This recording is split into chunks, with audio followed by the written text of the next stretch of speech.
All right. Give it a second for everybody to join up. In the meantime, that's what's on deck for tonight.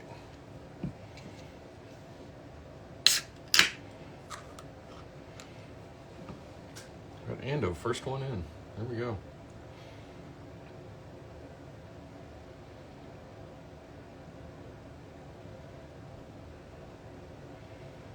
Pour up my beer while we're waiting on Tyler and Eric and Melissa.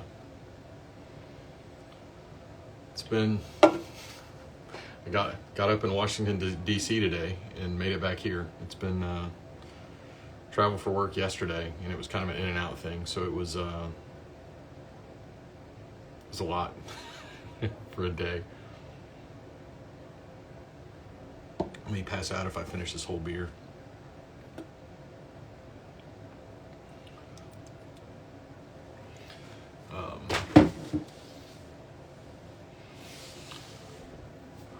Yeah, yesterday was a long day. I was up at 4 a.m. to get cleaned up and get on a 7 o'clock flight. Then got to DC and had a little bit of time to kill, and then did some pre-work, and then did a workshop, and then went to the baseball game, and then drove around DC a little bit in the evening. Drove through my old neighborhood, which was kind of cool. Things have changed so much there since I lived there, so it was kind of cool seeing all that. So, but yeah, it ended up being a really long day, and then I was up early again this morning. Caught a flight home, then I couldn't find my car because I had forgotten. In the Atlanta airport, there's north and south parking. So there's a parking garage on the north side of the airport, there's a parking garage on the south side of the airport. And I had forgotten which one I had parked in. So I remembered the level, just didn't remember which garage. So looked at the parking ticket, and the parking ticket tells you which garage you parked in. And they had put north garage tickets in the south garage metering machines. So that was super fun. I wandered around the north garage for probably 25, 30 minutes just looking for my car, and I was like, there's no way this is right. So then I finally look at the parking ticket, and I was like, wonderful. So it says north garage, but it really, and the part that was printed on it said south garage. So I was like, fantastic. So then walked back all the way through the airport, and then found my car relatively quickly once I got in the right garage. Do I play lacrosse? No, my kids do though. Well, my son anyway. So, and Garm joined in. Awesome. Yeah, it's a weird deal living in Georgia and being involved in lacrosse, because it's the really interesting part is lacrosse is getting yeah, there you go. I don't miss my weekly travels via Hartsfield. Hartsfield is otherwise a great airport. I love it. It's clean. It's relatively well organized. But the parking deck situation, and usually I don't park on airport, but since I was only going for one night, it's actually almost as cheap to park in the daily lot at $18 a day as it is to park off-site, and then you don't have to catch a whatever, you don't have to catch a bus to an off-site parking lot. But the off-site parking lots are awesome. Easy in and out there too, but since it was a quick trip, and so it costs about $60 to take an Uber to the airport. So that would have been $120 each way, and I mean I wasn't paying for it, the company was, but I still try and be a little diligent about how I'm spending money. So if I can drive and it's going to be half as cheap, I'm happy to drive. It doesn't, you still got to get there one way or the other. So yeah, I ended up driving and parking yesterday, and it was a little bit more of a pain than I anticipated, but that was mostly because I didn't pay attention to where the hell I had parked. if I had just paused to take a picture, but it was, 5:30 in the morning when I got there, and I was probably not fully awake yet. Definitely hadn't had any caffeine yet, so it's just getting back in the swing of travel and everything else. Yeah, connecting flights out to Cali.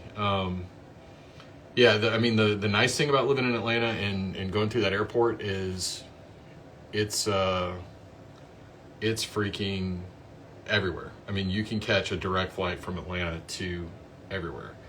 Oh, if you're in Atlanta later this year, definitely look me up. Especially for folks who are up in Kennesaw. Would be happy to get together, grab a beer or whatnot. I'm almost always down for a meetup with a fellow crafter. Yeah, roll through Atlanta and definitely plan on swinging by a district if you're around for more than just a little bit. But I'm going to assume since you're coming from Australia, you will be here for longer than a couple days. But yeah, it'll be fun. Like I said, I'm always down to meet up with folks. Yeah, and on the lacrosse thing, it's been interesting. So my son has played lacrosse pretty much since 3 to 4 weeks. Then yeah, definitely we can get together more than once. But yeah, my son has played lacrosse ever since maybe about the first grade, because he was playing U9 lacrosse as a 7-year-old because we didn't have U7 yet. So he was playing up quite a bit his first couple of seasons. And we, youth sports and all that other good stuff. We rotated through a bunch of stuff before we landed on lacrosse. Looks like Tyler's on, so we'll jump him in real quick.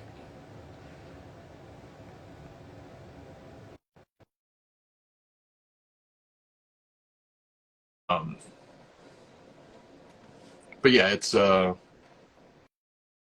and there's Eric. What's going on? Hey, buddy. What's happening, man? It's happening, man. It's been a day. Yeah. Yeah, started with a massive flat tire on the way to work. Oh, and the word. And finish at the dentist. What? Yeah. What's up, guys? Hey, guys. Hi. I want to hear Eric's deep, sultry voice. It's gotten a little bit higher as the day goes on. Yeah, You sound it was fucking. kind of like yourself. It was low It's not horrible. this morning. It was like baritone lounge singer low. And the weird thing is, it felt like it was more comfortable to talk like that. It felt like what is it? Helium makes your voice go higher. I think barium makes your voice go lower. That's what it felt like. Wait, what makes your voice go lower? I think it's barium, something like that. I don't know. I don't know anything about chemicals. I just know it was the opposite. There's like the opposite of helium. You can fill in a balloon. I think barium goes in the other end, my man. What does it do? So barium is what they give you, like if you have to have a colonoscopy or something on the other end, they give you a barium enema. Okay, never mind then. There's another gas. There's another gas that dropped in there. And it felt like I had that. It was Look, say hello. Say hello. Oh, there we go.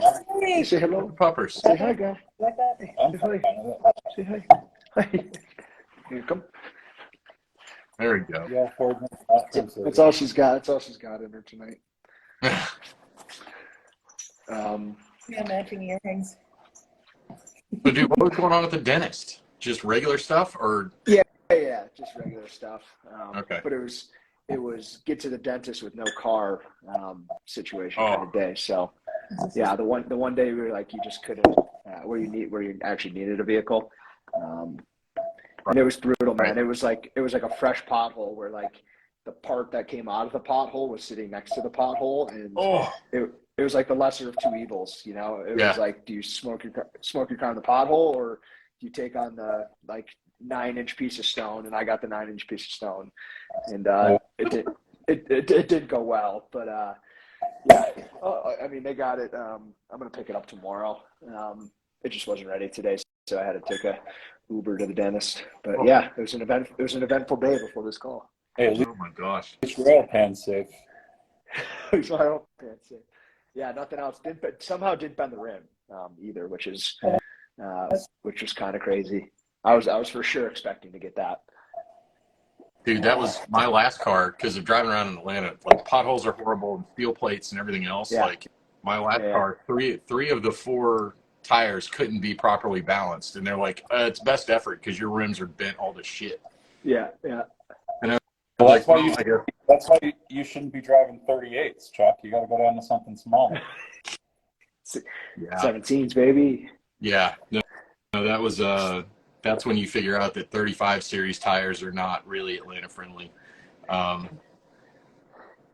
yeah, all kinds of fun stuff. Oh, I was talking about rims. I'm assuming your rubber bands on 38s. That's what I'm assuming. Some 96 38s. Spinner. 15-inch Dayton's at 6 inches wide. There you go. Someone in the chat said it's argon that lowered your voice. So there you go. I don't know. Like something tells me you probably shouldn't be breathing argon anyway. But Yeah, we use that in like shielding gas. Shielding gas, yeah. You don't want to like breathe that shit at all. It's bad. Right. It lowers your voice because that's you in the Yeah, process because it of kills dying. you. Right. It just suffocates your lungs. No big Right. deal. Yeah, it's great. Great stuff. That's the energy leaving your body as your voice lowers. Basically. Yeah. Oh my god. Coffee. I apologize. Yeah, Doesn't feel like it's getting any worse, and all the COVID tests were negative. So I think you know what it is. We've been kicking ass trying to get this bathroom framed, ready for the plumbers to come. Yeah. And the day the plumbers come, I get sick. It always happens. We're like, I just go, and the minute my body's like, oh, we can get sick now. Fucking let's fucking go. Let's get sick. Yeah. Yeah, there you go. So Devin's saying in the chat, and Devin is actually a professional welder. Yeah, it's a heavy gas. Don't breathe it. Well, that's fair too. You shouldn't be breathing helium either. But helium, at least if you sit with your mouth open, it's going to try and come back out. Like argon's just going to sit there. Yep. Yeah. Who knows? Anyway, sulfur hexafluoride. Like, where does that even come from? What is it? Yeah. How do you just stumble upon sulfur hexafluoride? Right. Oh, I mean, I trip over that shit all the time. Try to stop shooting that into your mouth while you sleep. Oh, this is weird. I don't know. That's sulfur hexafluoride is what happened when the sidewalk jumps up and trips you. Oh, I tripped over some sulfur hexafluoride. Had to be. Anyway, so we got Tyler went to the dentist and got a flat tire today. I flew in from BC today. That was super fun. What have you guys been up to today? We actually worked a full day. We finished filming a tutorial I edited, and It's gonna be a good one. we've had plumbers here. Yep. Got the electrician lined up for coming tomorrow and then doing work next week, which is it's not easy to get people to work. Not in to get people. It's just everyone's booked right now. So I didn't mean it in a. That sounded very capitalistic of you, Eric. Yeah. People don't want to work anymore, People are especially the just electricians at my house. But yeah, so we're just trying to bust ass to try to get this bathroom built so that we can. I have renters moving into the main house in a week, 10 days maybe. Oh wow! Have to build a whole bathroom, so I mean, they didn't fall through the ceiling and they didn't break the floor, so. But they broke a mirror. They did drop an impact wrench on a 6-foot by 3-foot mirror that I took off the wall. Oh goodness! They were it used to be a yoga studio. Yeah. And they're $600 mirrors. I didn't pay for them, and I was going to scrap them, so I don't care. But the dude was white as a ghost, and he was just I just broke your mirror, and I'm so sorry. And it was their journeyman. It wasn't the actual plumber. Sure. And I was it's chill, dude. It probably is easier that you broke it because I couldn't figure out how. I'm glad you broke it by accident because I was going to have to do it on purpose and I couldn't figure out how I was going to do Yeah, that. exactly. Actually, I'm gonna pay you actually to do that. Yeah, right. If you cart it away, I'll give you an extra $100. But Right. besides that, it's just a normal work day. Nothing too crazy. Right. That's the whole. And we will go ahead and settle if you will just get it out of my house. Yeah. Yeah. Plus, I was getting a little sketched out about breaking that many mirrors. You know, I'm not superstitious particularly, but you know, that's a lot of mirrors to break. Just a little stitious. I'm not superstitious. I'm minorly stitious. I'm average stitious. Yeah. Yeah, there you go. No, my wife makes fun of me all the time because I do things like cross out black cats because my mom always did it. So it's kind of like what you learn. She's like, you were like the most anti-superstitious like science person, and you do dumb shit like, I'm not gonna walk under a ladder and crossing out black cats. And I'm like, look, just leave me alone. But yeah, super fun stuff. So you guys filmed a marbling tutorial today, huh? Yeah. Full on soup to nuts. You're not going to be able to not marble correctly without it. Was this your first Tutorial. I don't know which one was my first one, but one? Eric's first panels were like way better than any of my first panels were, so like a little jealous, maybe. which is finally kind of nice because You had for some- like 8 years, everyone's first wallets have looked better than my first wallet because they watched my video on how to make a wallet. So Right. finally, I can have my moment. You know what I mean? Oh I'm yeah. happy about it. I'm happy everyone's first wallet looks better than mine did because they didn't use a framing hammer on concrete to punch the holes. Like, you know. But like I was marbling, and I'm like, okay, I'm learning from someone who knows how to do it. So it was pretty fun. It's also just a super fun technique. Like I've never done we had the original, you know, float alcohol guys in water thing, and then people kind of took it from there. But to actually like properly marble with like heavy water and the paint and all that stuff, I call it heavy water because I can't pronounce Deuterium. size when you mix it. size, sure, but it's called like carcinogenic, the stuff you put in carrageenan, same word, basically. So So what does that do? it's super fun. It's super affordable to get into. Like, you need just to get a tiny thing of red, blue, and yellow, and a little carrageenan, and it's like $20 in your marbling, which is really accessible. So it was cool to put that video together. But not to steal content out of your video, but what does the carrageenan do? It's like a seaweed-derived water thickening agent. It's actually like in a lot of the food that we eat. So if you look on the back of like salad dressing bottles and stuff, it's in Huh. So it's like a food grade thickener. Yeah, I haven't tried the food grade, so the stuff that I use. We actually we made seaweed facials and then we marbled. We didn't use that for the process. Yeah. That's the content we're looking for. Yeah. Yeah. That's the only hands content of taking craft supplies and making other things out of them. Yeah. I hope that's a thumbnail for the video. But it was super fun, and I think it's going to. It's like a really good video. I'm just gonna come out and say it. It's a pretty good video. I think it's a bit of a return to form for me because our videos got a little off track, not in content, just in style. And I think it's also one of those things where like I'm not knocking anybody that is trying to make a business out of selling marbled panels, but I think it's going to be one of the. Well, you're right here. I know. So, I'm right here, literally.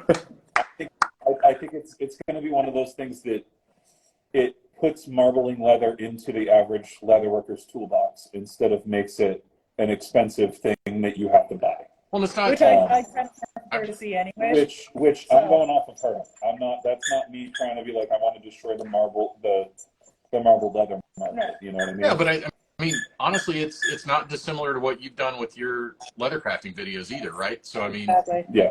you put so much information out there that it's because it's the same deal. Like somebody that's starting today, if they spend, call it 8, 10, 12 hours watching your videos, they will have such a higher degree of success in making something than before, right? I mean,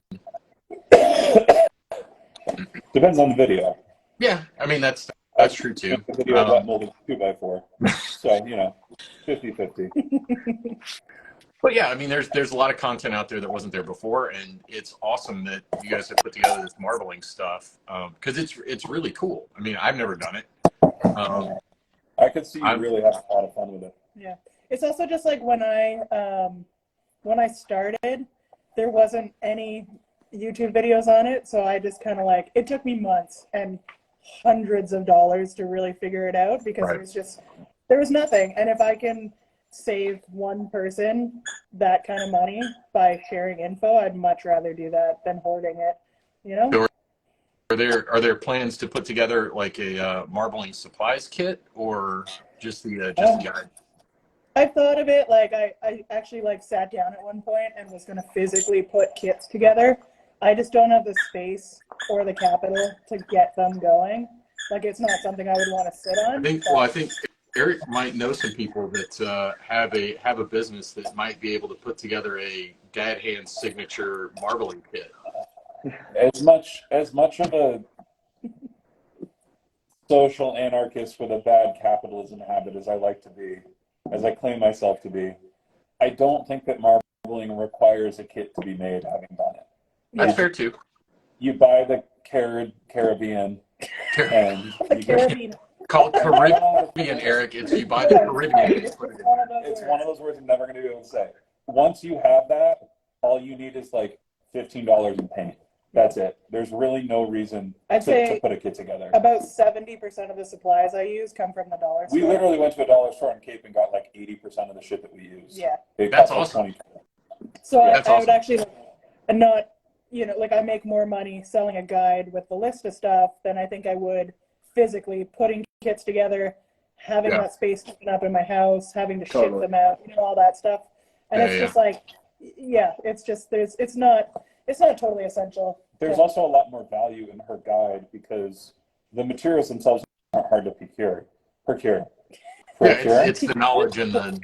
It's the knowledge of like doing it for 2 years, and her guide has like all these like tips, tricks, and problem solving stuff.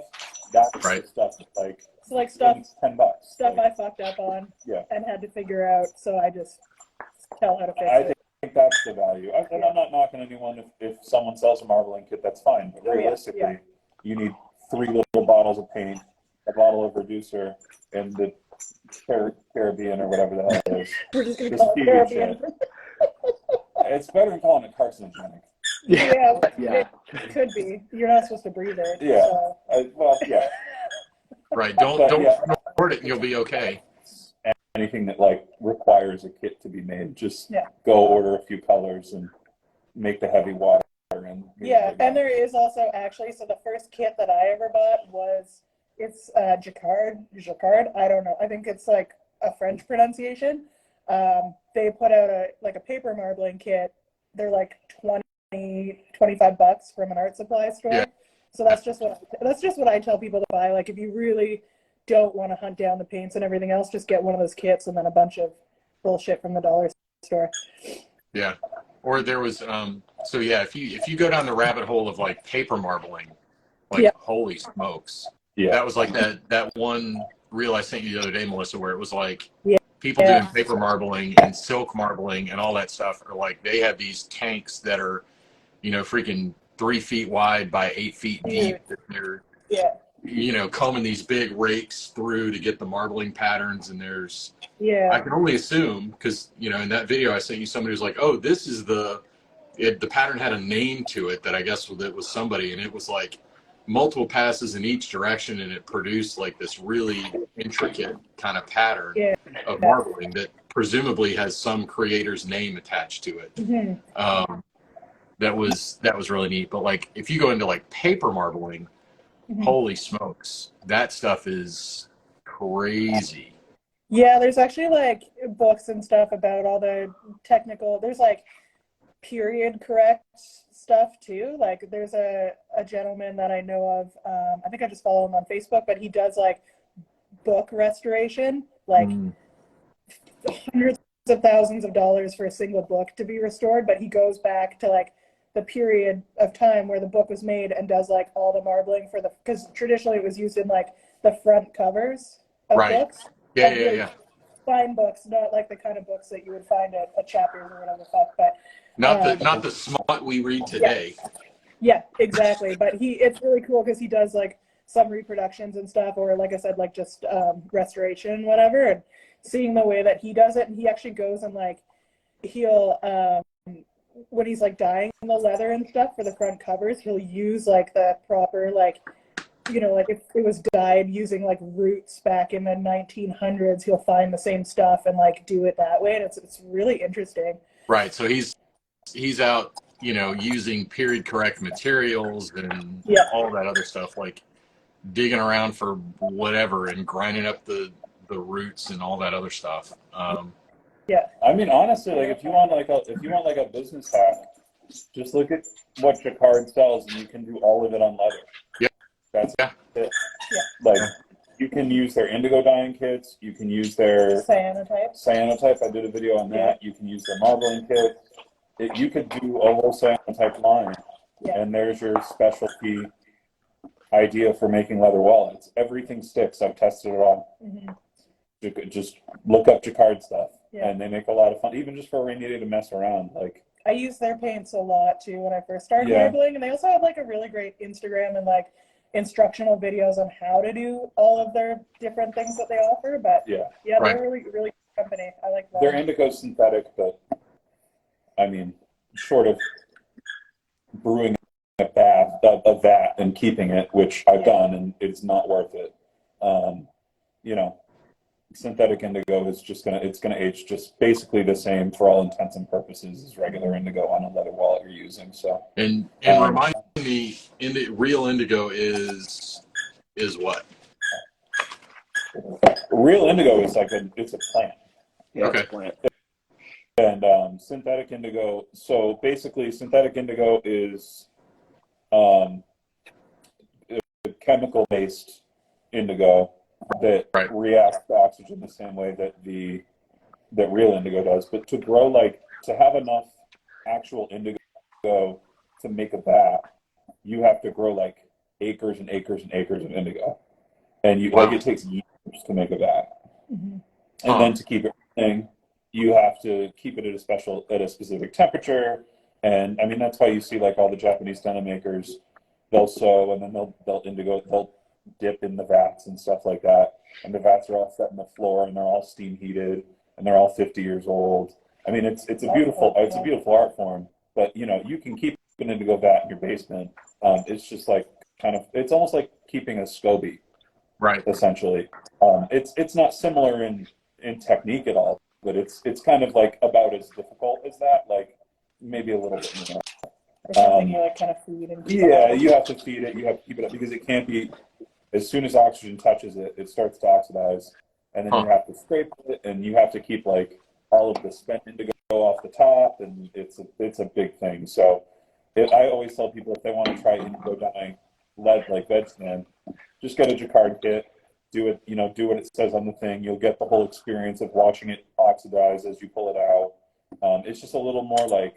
Don't you have a video on that? Yeah, we did a video on it. It's just a little less green and a little more blue. That's basically it, and it's depending on the veg tan you use too. Some veg tans it gives a perfect, true indigo greenish blue color. Right. Some it gives a little more of a royal blue color, basically. Right. But to get the idea of what it's like, I always just suggest the Jacquard because your other option takes 3 months to set up, and it's just, unless it's going to be, something you take real Massive serious. order. They want to like dip. I think what was it like pigeon tree leather. I think he had an indigo vat that he would do tons of stuff. It's almost like when you buy a laser cutter. Your own personal business it's not just your own personal business. Like people would send in their shoes and he would dip them in his vat, Yeah. You have to build it into a business, basically. Because Tyler, at one point you did some indigo dip belts or whatever, right? Yeah, I did them with Eric, who does like custom denim jeans and jackets and whatnot. And he was going to a woman I believe she was in Queens. And that was her shtick. I actually never got a chance to meet her because I moved, but yeah, it was like it was a whole process. I wish I could have seen it live, but I just They were wasn't able to do it. super cool. I remember seeing them at the time. So Eric and Melissa, if you guys didn't see it, so I'll steal a little bit of Tyler's thunder. Like they did veg tan belts and did kind of like a staged dip where it was like the first thing you dip this and then dip this and then dip this and then dip this. So there was like multiple steps of depth of color as it went down, and they were like totally rad. Ombre? Was that like an ombre, or was it like linear? They were linear, and there was like, I mean, it was like if you kept in the bottom piece for, I don't know, let's call it 20 seconds, then the next part up you kept in for shorter time, shorter time, whatever. It was cool. And then another guy in Brooklyn, Ryan, he did like hand casted brass buckles for him, whatever. So the three of us, actually the four, because the woman who did the dipping was involved as well. So the four of us like collaborated on, I think we did like 24 or whatever. I never even got one, to be honest with you, which I'm really bummed about. But yeah, they were sweet. Every now and then someone will show me a picture of them, but yeah, I never personally messed around with it. I have looked into the jacquard stuff that Eric's talking about. I just haven't pulled the trigger on it, to be honest with you. I don't know why. I don't know. That's cool. I mean, just because I like salvage denim and, you know, all that fun stuff, I think it'd be cool to just mess around with it a little bit on, you know, another medium. But who knows? That's cool. Yeah, I mean, it's I want to see photos of this. Yeah, Yeah. I think there's somewhere. Cool. yeah, they're definitely back in Tyler's feed somewhere. I have a tutorial about we used to do wave wallets where we would do the same thing but with blue dye, and so we would do just create a blue ombre. Yep. Just with leather dye. Yeah, I've tried doing that before and just have never really had like a great. I only have two colors of dye and they're both blue, and I've tried to like go for that same vibe, Eric, and I just haven't been patient enough to like. It only works with waves. You can't do it with anything linear. You can't do it with anything geometric. It only works with something like natural. That's it. Okay. But I got some time. Yeah. So I know we're only planning on being on for an hour tonight, and we're about halfway in. I think there was some other marbling stuff that you guys wanted to get into this evening, right? Is there? I don't know. Do we want to get into the drama that happened this week? That's up to you guys. If you want to get into it, we can get into it. I'll get into it, not so much in the sense that I want to talk shit, because it's pretty obvious, it's out there, like something pretty terrible happened at the hands of a leather supplier taking content. Can I just cut in real quickly? Yeah. And say that I really hope that this conversation evolves into Chuck just fucking schooling everyone on the for-profit prison system, because I know you know it more about it than anyone else in this chat. Yeah. That's all. That's all I hope this ends up being. But yeah. I'm going to say that, and I'm going to say that the parties involved never fucking contacted me at all. It was all blame was put on her, which was real fucked up. Yeah. That's it. All I'm going to say is, like, I don't appreciate that I got gaslit to shit when, basically they took my content, which is fine. No, it's not. No, it's not okay, fine. It's not fine. I did appreciate the intent, but like, given a second thought, like, they didn't contact me first. They changed my content, like they changed the song. The amount of time it took to do that, they could have messaged me and been like, hey, is it okay if we use this? Because the original video that I posted, I tagged all of the suppliers and, of course, Eric that was in the video, and everybody that I had bought the products from, and it had nothing to fucking do with this other company. So, like, I don't understand, first of all, the need for them to post it. Like, I can understand, somebody brought up in the comments a really good point. Like, if they wanted to help out, they could have put it in their stories and been, hey, we saw this. This is pretty cool. But for them to put it on their feed, it also took away potential views from my video too. Like, they were at a much higher view count than I was, obviously, because I'm a small crafter. And so when I kind of stood up for myself, the conversation then turned into, well, you know, like, in the 2 years that we've been posting people's shit, they've always appreciated it. this, that, and the other thing. And I'm like, yeah, but I'm telling you what you did wrong. And instead of, I've never, not a single fucking sorry. I had one of their employees messaging me. I had their fans messaging me. I had whoever works, and more than one time I said, like, the issue you have is not with me, it's with the video that got posted that's not even on my account by somebody that I have no control. Eric's my friend. I'm not going to tell him what to put on his fucking Instagram. Put whatever he wants. Like, that's not the issue. The issue is not a single person ever contacted him. It was all on me.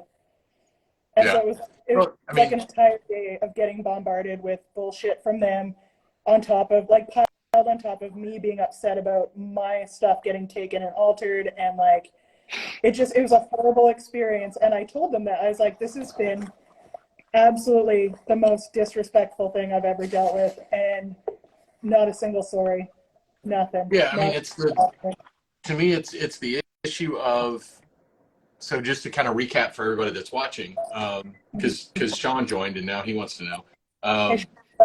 So Melissa and Eric made a quick, reel about doing some, leather marbling or whatever, right? Mm-hmm. So Springfield Leather took it, and I'll name names because why not? Sure, yeah. So Springfield Leather took it, changed it, and reposted it on their feed.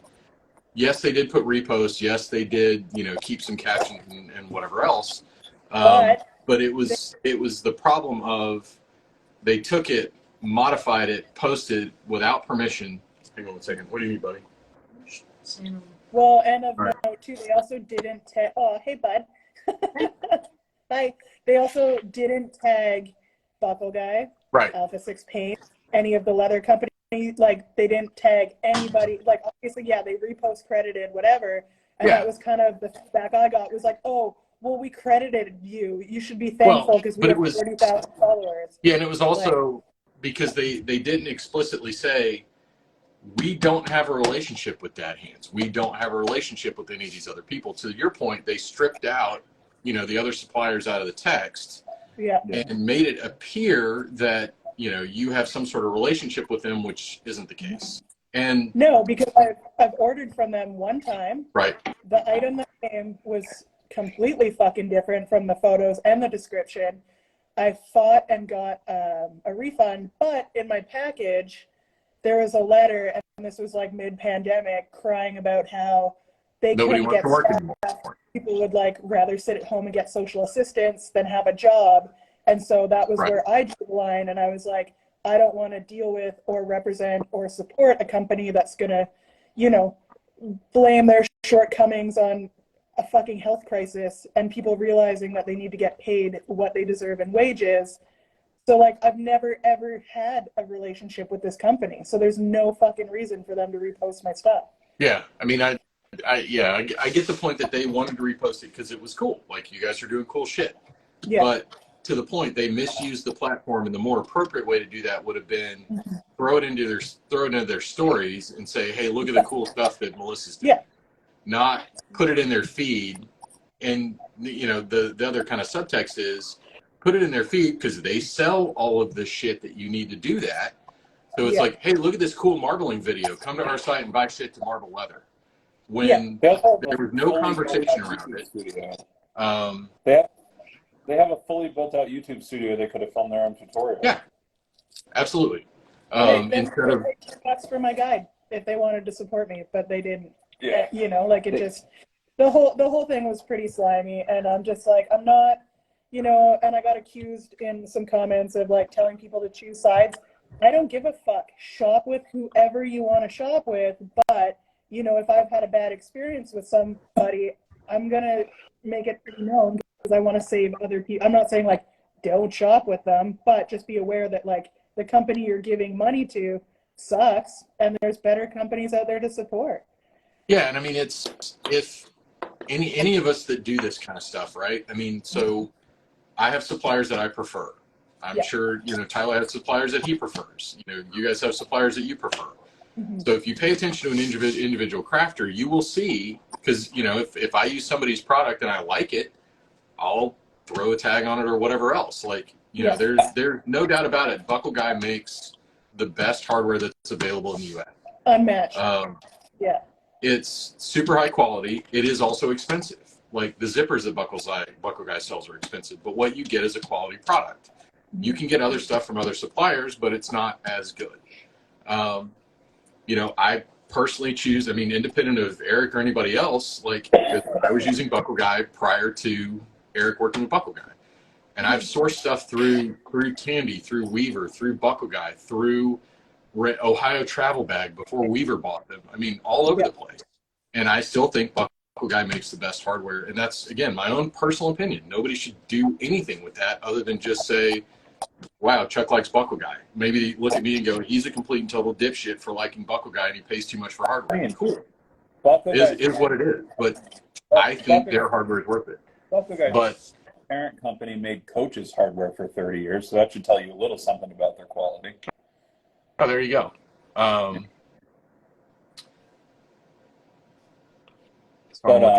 Yeah, I think the thing that bugged me was that they kind of, and I've had this happen with my content all the time.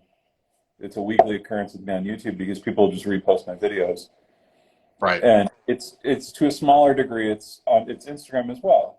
You have an inherent copyright when you create something, right? It doesn't matter what it is. You're not allowed to just take someone right now make a website and post a Batman movie on it. See what happens. And it sounds silly to equate it to that, but it's the exact same thing. And you can, it's under Creative Commons. If you change it enough, if it's transformative in nature, like say you're watching a YouTube commentary video and they use a clip from a video, then that's fine. But all they did was take out the song because it had a swear word in it and then repost it. It doesn't matter who you give credit to. If you're not asking permission, it's not yours to use. Yeah. And so for me, it's less about who did it and more about just because other people are gracious that a bigger account posted your stuff, that's a bigger account preying off of smaller makers to fill their page with a bunch of content that they don't have to pay to have made because they know true and well with their own YouTube set, on YouTube that they pay people to make videos. You know, that's money in their pocket. That's money they don't have to spend on making their own content. Yeah, I mean, has a whole studio to make their own content. We have a whole studio to make their own content. Tandy has a whole studio to make their own content. We're sitting in your studio right now. I literally am staring at studio lights right now. Like, this shit costs money. And yeah, it does. I mean, and it's time and it's effort. And anybody who's on this content that's producing, content at all. I mean, I was going to say educational content, but any content at all. So it's, if I film, how I made something, like I have spent time and effort and everything else.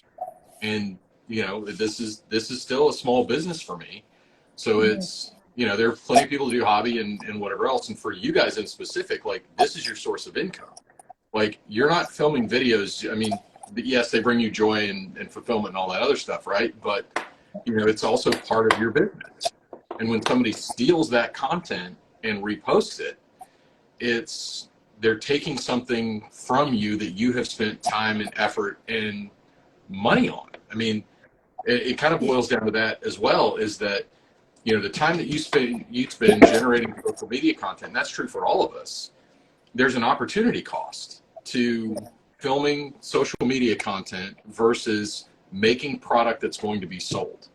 Right. So it's all part of the big formula of your business, right? So we have to, I'm going to say have to, because you're going to have a very hard time selling things anymore without producing some sort of like social media content. Mm-hmm. But, it all depends on your business model. But for those of us who are active on this platform, you're spending time and effort generating content for this platform to bring attention to your products that will eventually result in a sale, whether immediately or long term, right? Yeah. So when another business takes your work product that you have spent your time, which then equates to money. So when you talk about, Melissa spent, you and Melissa spent X amount of time producing that video, right? That if you get real business cases about it, that has a value. Yeah. then another business that took that video and posted it themselves didn't have to pay for it. Well, So, right. And it was also the response that, like, I should have just been fucking happy with the exposure. But it's also like, I've been a professional artist for over 20 years. well, it's I'm also almost 40. I've been, it's also to the point that that exposure can now be monetarily calculated. well, So, that's the thing. It's like their version of my reel had over 10,000 views, and I don't know what that equates to in Instagram dollars, but a large enough account does get paid per view and interaction and whatever. oh, it absolutely does. There are calculators online that you can use to calculate. Yeah. I have X number of followers. If I do a paid promotional post, here's what I should charge. Right. So at very bottom line, it's okay. So if I have, Melissa has 10,000 followers, however many followers you have, I don't know. There's a value to that. And it's just, I mean, just the kind of, not ethics, but like the unwritten rules of Instagram are, don't take somebody else's credit and just repost it to your feed.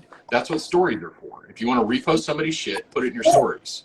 And Don't clip it and put it in your own feed. Yeah, and I'm super grateful. I get people reposting my stuff to stories, and if I see it, I always write them a thank you message or whatever. But one of the things I said to Springfield was, I was like, look, like, if you had taken the time to ask me if you could repost that, I would have politely declined. And they're like, but you said thank you, this, that, and the other thing. I was like, I was being fucking polite. Well, yeah, I mean, I'm like, that's also, and I think you and I had a conversation about that, is in the comments section, I'm not going to try and come off as a dick about it, because it actually happened to me about 2 weeks ago. So the Arginium Guild picked up one of my old reels from me making an Arginium ring and posted it to their feed without asking me, without anything. But in the feed, you can't just say, like, look, goddammit, it was not okay that you took my video and then are using it to promote your product. If you do that, like, let's talk about it, and in exchange, give me something for that. Because I put forth all this effort to make something with your products, so compensate me appropriately. It's not an unfair request. well, and it's also like yesterday, after everything went down or whatever, they took the video down, but then they put up another post defending their whole like prison system sham bullshit. And then in the caption, they're like, this, that, and the other thing, we always like credit maker. Like, it was very obvious they were talking about my content, and they were like, we posted it exactly as made, this, that, and the other thing. So that was like the one time I got spicy in the comment section. I was like, look, like, you're making me look like an asshole. You didn't, in fact, post it exactly as I had made it and whatever. And like, they responded by a direct message, and no, I saw that. They were like, oh, we're not willing to engage in this in the comments section. Well, then don't start shit, motherfucker. Like, if you aren't willing to like get into it in front of everybody, then don't start none, won't be none. Well, because the message they sent was, and I hate to use this term, but it was like gaslighting as fuck. And so I, of course, responded. No response, not a single response from them. And they regret it because it's Instagram and you can tell. You think they'll take back the shitty hide that I ordered from them? Maybe I'll just send it back to them. To go on record, they mostly sell B and C grade shit, just so everyone knows. They've always been, for 10 or 15 years, they've been known. They sell, they're what did you call it? They're utility grade? They're merchants. They'll buy like lots of leather, cheap at auction. You can buy skids of leather for next to nothing that are like utility or C grade, and I'm sure that's what Tandy and SLC has done or whatever. But which is fine if you list your items as such. But I mean, I think that's the part is don't tell me it's a first grade tannery run if it's not. Set my expectations in terms of yield for the product. So if I know I'm buying a B or a C grade hide, or to the point, and I know more about the Wicked and Craig part of this than anything else, but so, you can buy the Wicked and Craig Boneyard, like pretty much by the pound, but something's going to be messed up with it. And as long as you know and understand that your yield is going to be 40 to 60% on one of those hides, then great. but Yeah. you know, don't sell it as a first tannery run kind of thing, which they're not. I don't think they're very transparent about the quality of what they sell. Yeah. For me, it was a moral thing too. Morally stealing content, but morally that fucking weird ass page they have on their website about inmates and not using person first language and charging extra money for. I mean, I get that it's hard to ship things to a prison, but Well, I to mean, specifically go out of your way and mention that Yeah. you don't that serve I think it's and, so. My LCC chat group, we went back and forth on this a lot. I think the general take is, you know, the effort to ship inmates things that they can't otherwise get is a good thing. However, their model for how they charge and how they present it to the public needs some review, which I think is Eric, how you kind of left it was Yes. like, the look, you page guys, sounds like it was written. Yeah, the page sounds like it was written by a golden retriever. yeah, I mean, there's definitely that, but I think our collective, you know, thought on it was, and I'm speaking for a lot of people, but was like, look, guaranteed you all have an Amazon account at Springfield, so use it and get whatever an inmate requests shipped to you for free. You don't have to send an employee out to get it, and lower that percentage down so it's true cost recovery, that you're not actually trying to profit on an inmate asking you for something because you're shipping them anyway. Yeah. So It's nefarious. And that was the malicious part that I don't like. Yeah, I mean, it's so hard. Like, I mean, I lost rebranding Weaver over supporting Black Lives Matter. They kicked me off the rebranding team. Yeah, I remember that. Morals, and I don't. You know, you can think what you think about it. Everyone's entitled to their opinion, but I'll go down with the ship on my beliefs. Yeah. Then if I have a company like that reposting something about me without my permission, it's not going to be pretty. Yeah. I'm not going to do that. Even I find that page, and I agree with you. I think it's a net positive to get inmates things that are otherwise hard to get, and it's very difficult to jump through the hoops to do that. But to write a page that they wrote using the language that they use, using the reasoning that they use, if you can source B and C grade hides, you can buy 200 toothbrushes that are prison approved wholesale and not have to do this cutesy thing about how you charge an extra 35% because someone has to go to CVS, and then you write them a letter about how the weather that is. They have windows. They can look out the window. You know what I mean? Like, it's all. Well, yeah, and I mean, my whole thing is like, if the way that you have decided to fulfill that request is to go send somebody to Walmart or whatever to buy stuff, then great. Do that once a week. Bundle your orders. Do it twice a week. Whatever you need to do, but do it in a way that lowers the cost to the. I mean, if you really are trying to look out and care for those inmates, then do it in a way that is as low a cost as possible for them. So, you know, if your model was, I'm going to send Chuck out to Walmart every day when an order comes in, and I'm going to pay him hourly to go do that, and I'm going to recover it by charging 35%, don't do that. Say, look, it's going to take us a couple days, whatever, we're going to batch up orders once a week to Amazon Prime, whatever anybody needs, we're going to source in from Amazon, or to the point, like, if you still want to buy local, I respect that. But send somebody once a week, once every 2 weeks to get all those requests in one trip and split that cost amongst all the orders that are concerned. So there's a much better way to do it. That's probably a little bit more overhead on them, but don't operate it as a profit center. Operate it as truly something good to do. And honestly, if you truly value those people, do it on your own dime because it's the right thing to do. And my thing too is, like, I'm obviously no tax expert, but wouldn't that be, like, if they absorb the upfront cost of it, 35% or whatever they want to say they're charging, wouldn't that be considered like a charitable donation when it comes to no? Okay. Not if it's not to a 501c3 or an otherwise charitable organization that it's being donated to. Okay. Because you're doing charitable work. So, like, if I go buy peanut butter and jelly and make peanut butter and jelly sandwiches and hand them out to folks around town, I can't claim that as a charitable donation. That's just me being a decent person. A nice guy, yeah.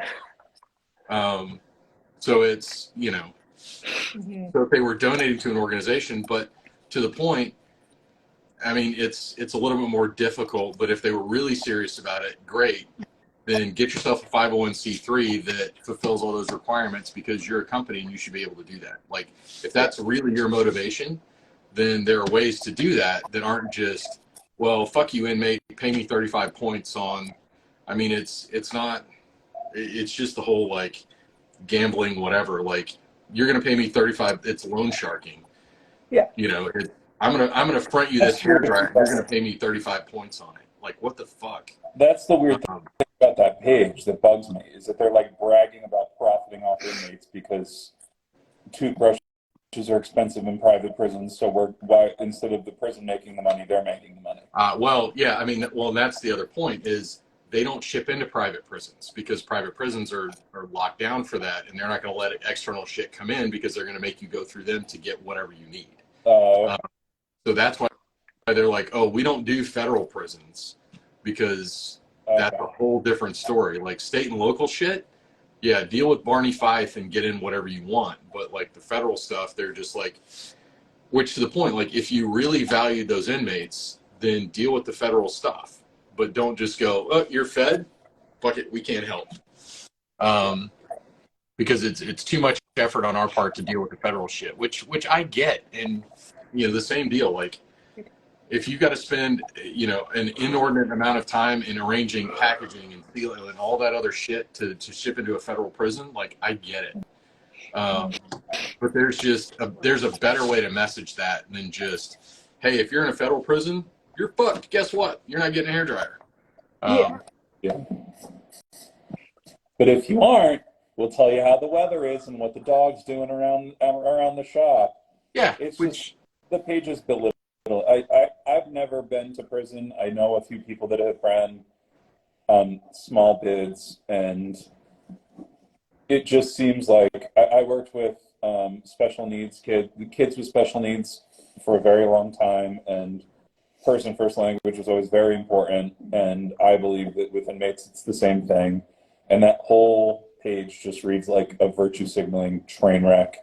And for them specifically to be the ones ironically stealing content was like, all right, well, you know, one or the other, guys. You're going to steal or you're going to send, you know, upcharge inmates with toothbrushes. You get to pick one. Well, we haven't even covered the whole, nobody wants to work anymore, so I'm just going to steal your shit. I didn't get that letter because I don't order from her. That's on her.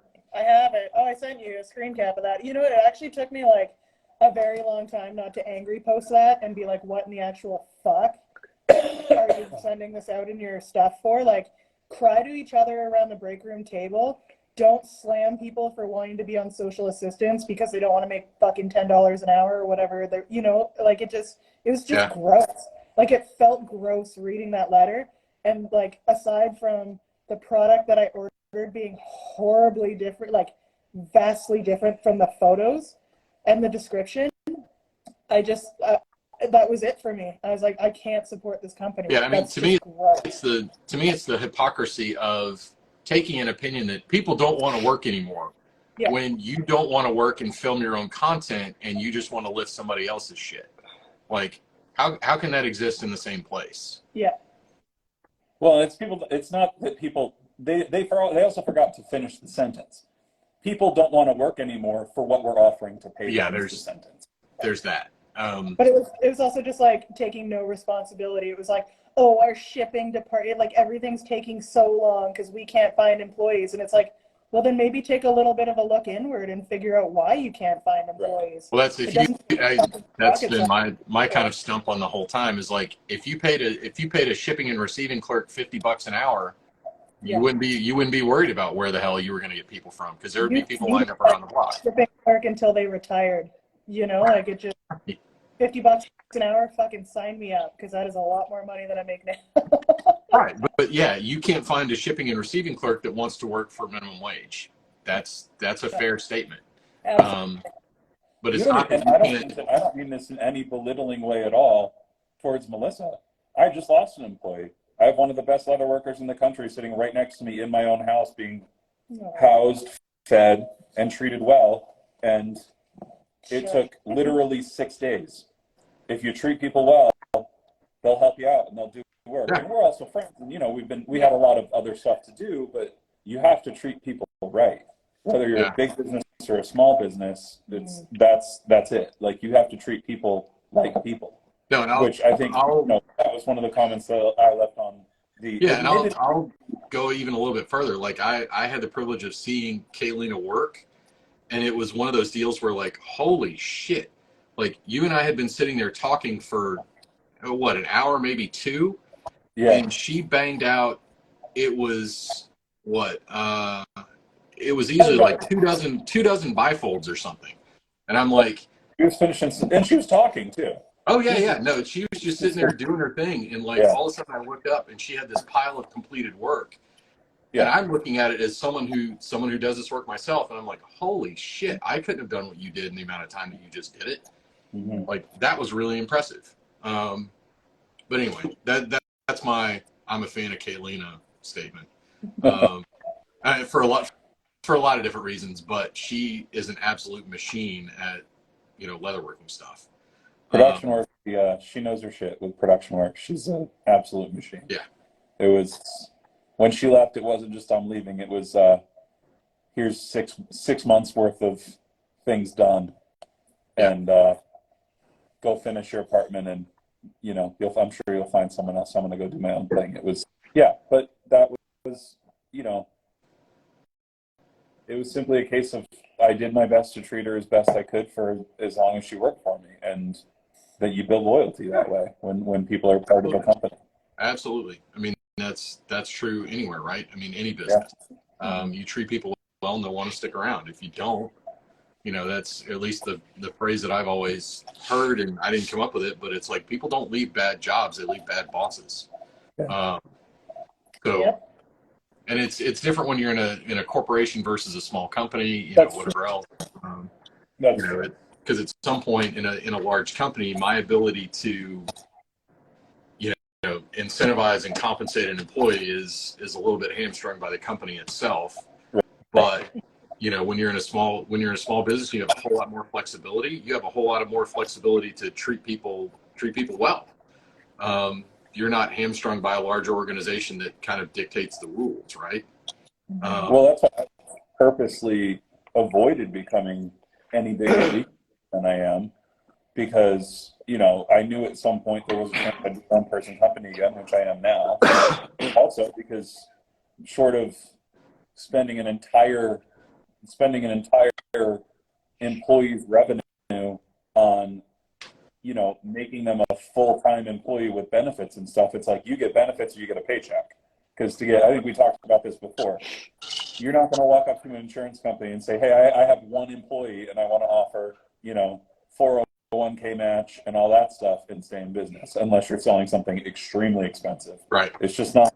You're going to have to be a 1099 or a contract. That's the only way to make it work. Right. But you have to do your best to make it as flexible and as enjoyable and as accommodating as possible to keep that employee for 9 years, 10 years, whatever. So right. So BLJ Leather, like, I'm the same thing. So I work for a large multinational corporation in my day job, and I do this on the side. I will be honest, and I could not replicate my income in my day job doing this stuff. And here in the U.S., like, I have to do this. I have to work for a big corporation to provide benefits to my family. So that's the unfortunate part of the way things work is, here in the States, and there's plenty of people that don't. But for my particular situation, it worked to work for a big company, and that's why I pursue this stuff as a side thing. I don't do this all day, although I would love to. But when you sit down and do the math, I couldn't make it work at my current levels. Just as what in perspective, I'm roughly your age, don't have a family, and this is my full-time gig. I know how old you are, and I'm going to take that as a massive compliment, because I'm probably a lot older than you think I am. I think we're probably a generation apart. We'll put it that way. There you go. We're at a similar stage in life within 10 years. All But right, I pay fair my enough. own healthcare, and every year it goes up $75 to $100. And right now I'm 36, and my healthcare's about $500 a month. Yeah. And I've never had. I'm a big dude, but perfect blood pressure, little chunky.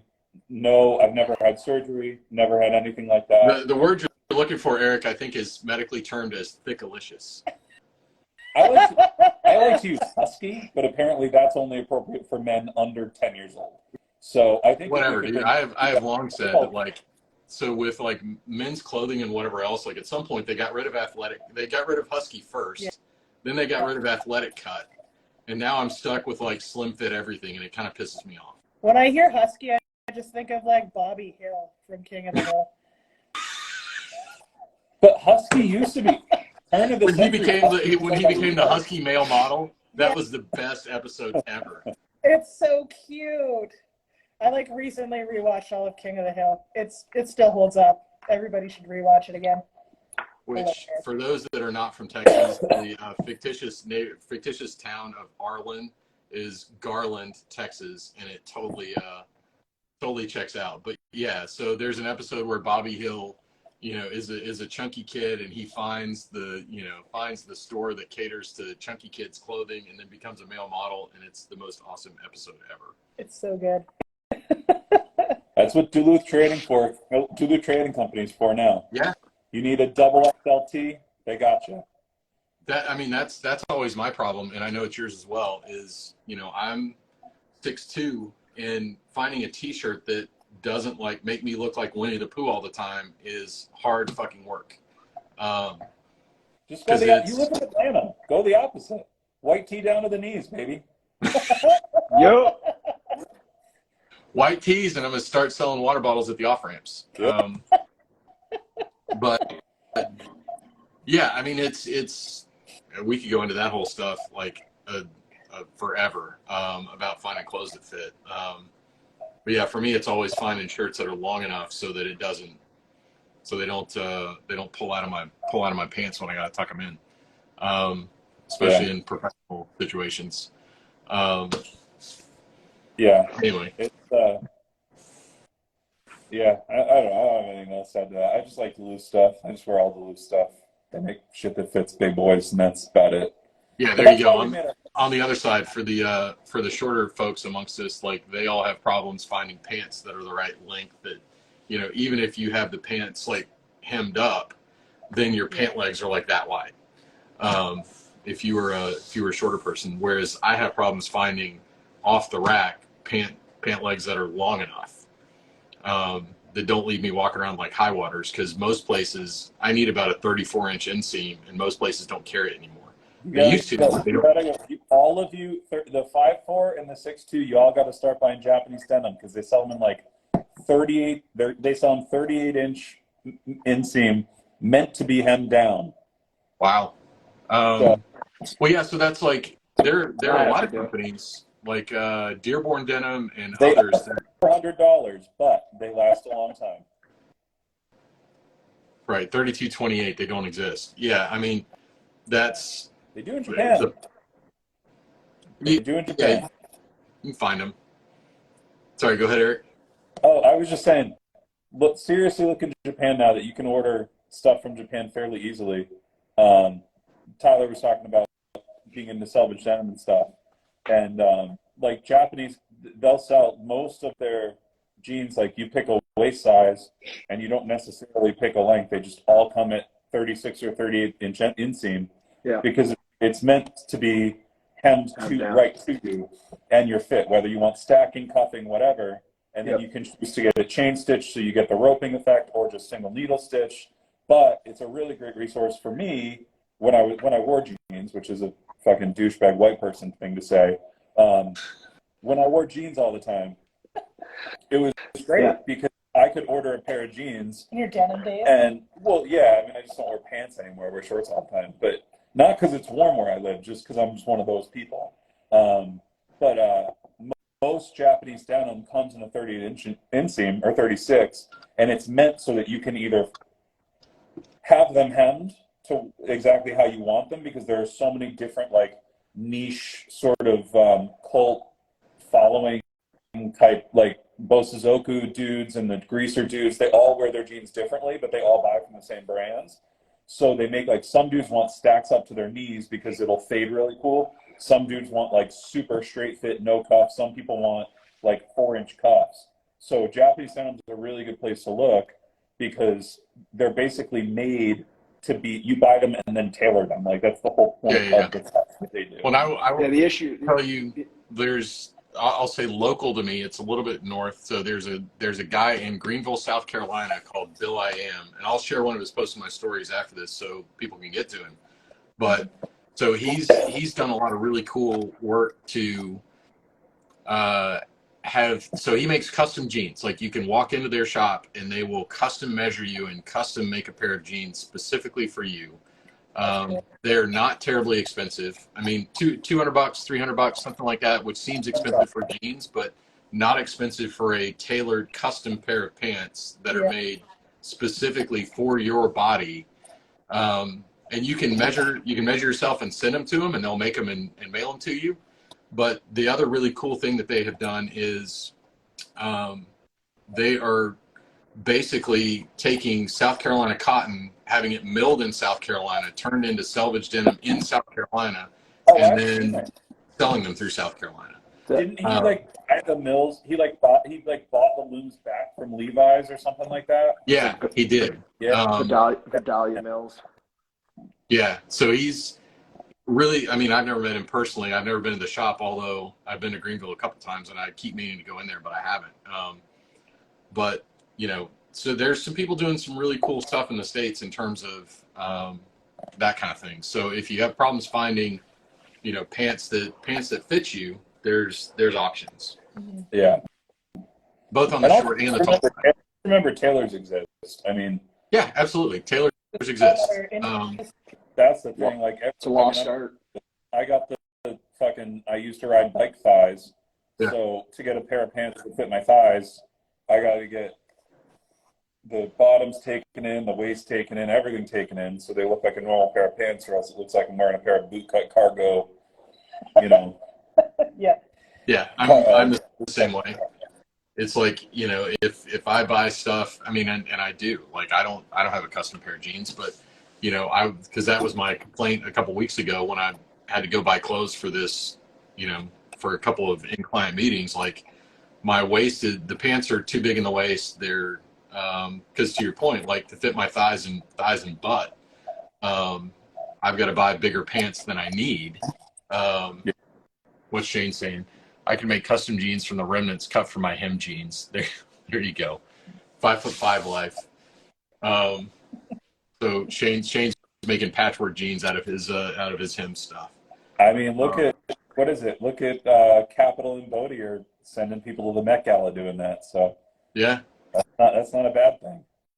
Yeah, I mean, I think there's Raleigh Denim is another one. They're based in Raleigh, North Carolina. Like I pay attention to the Southeast stuff, but Imaging is another one. They do again. It's a culture with the American companies versus the Japanese companies. Yeah. The Japanese companies are generally always going to send a much longer inseam because they're meant to be like fully customized. Yeah. Whereas the American companies are going to do American sizing. There's nothing wrong. The American companies are making great denim. Don't get me wrong.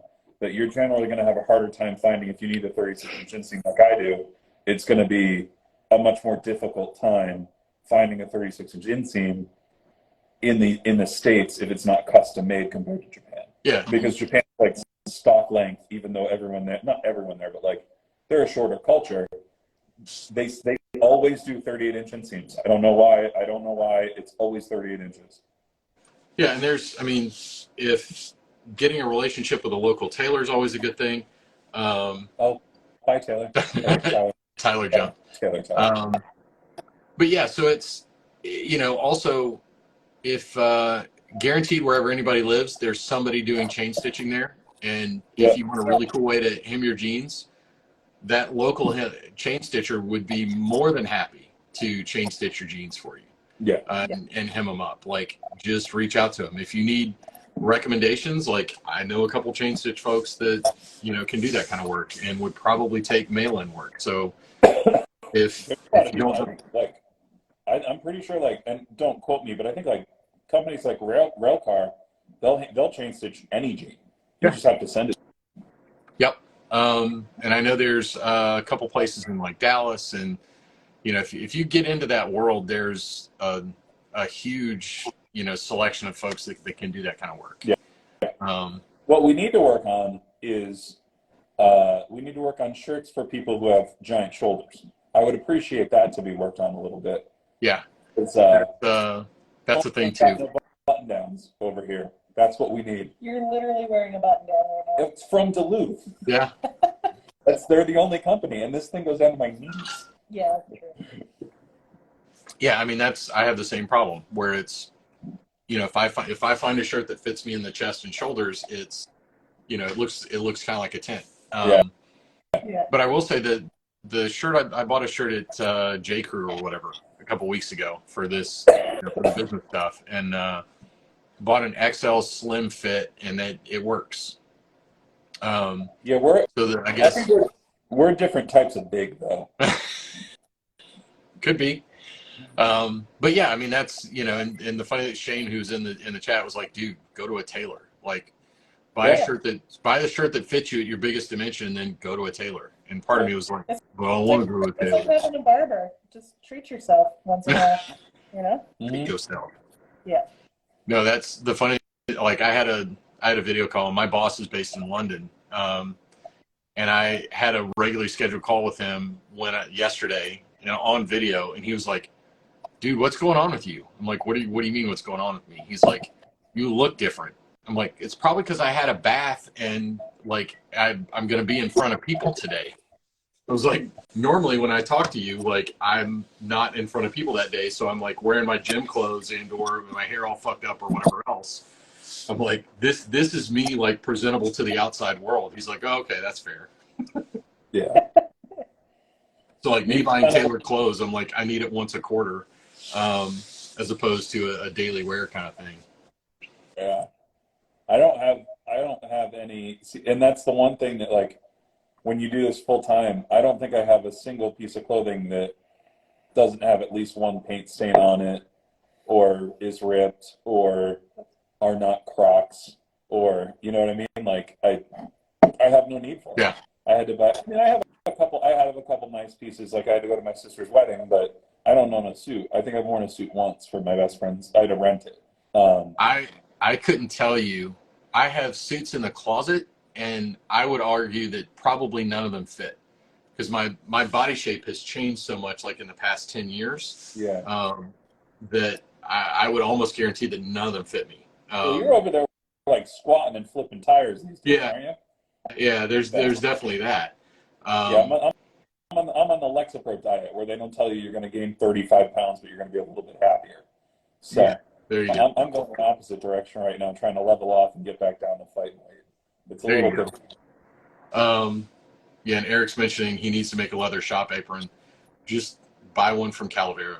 Call Mike. Mike will make you an excellent shop apron. And he'll do it for cheaper than you can buy the leather. So there's that. Yeah, but it's just whatever you wear every day, right? I mean, if I had my preference, I'd wear gym shorts and a t-shirt every day. Yeah. But in the work that I do, I can't really show up to video calls with customers in my gym shirt and gym shorts on. Listen, that's why you position that camera the right way. Yeah, you can you have the gym shorts. Yeah. You just got to look nice from the belly button up.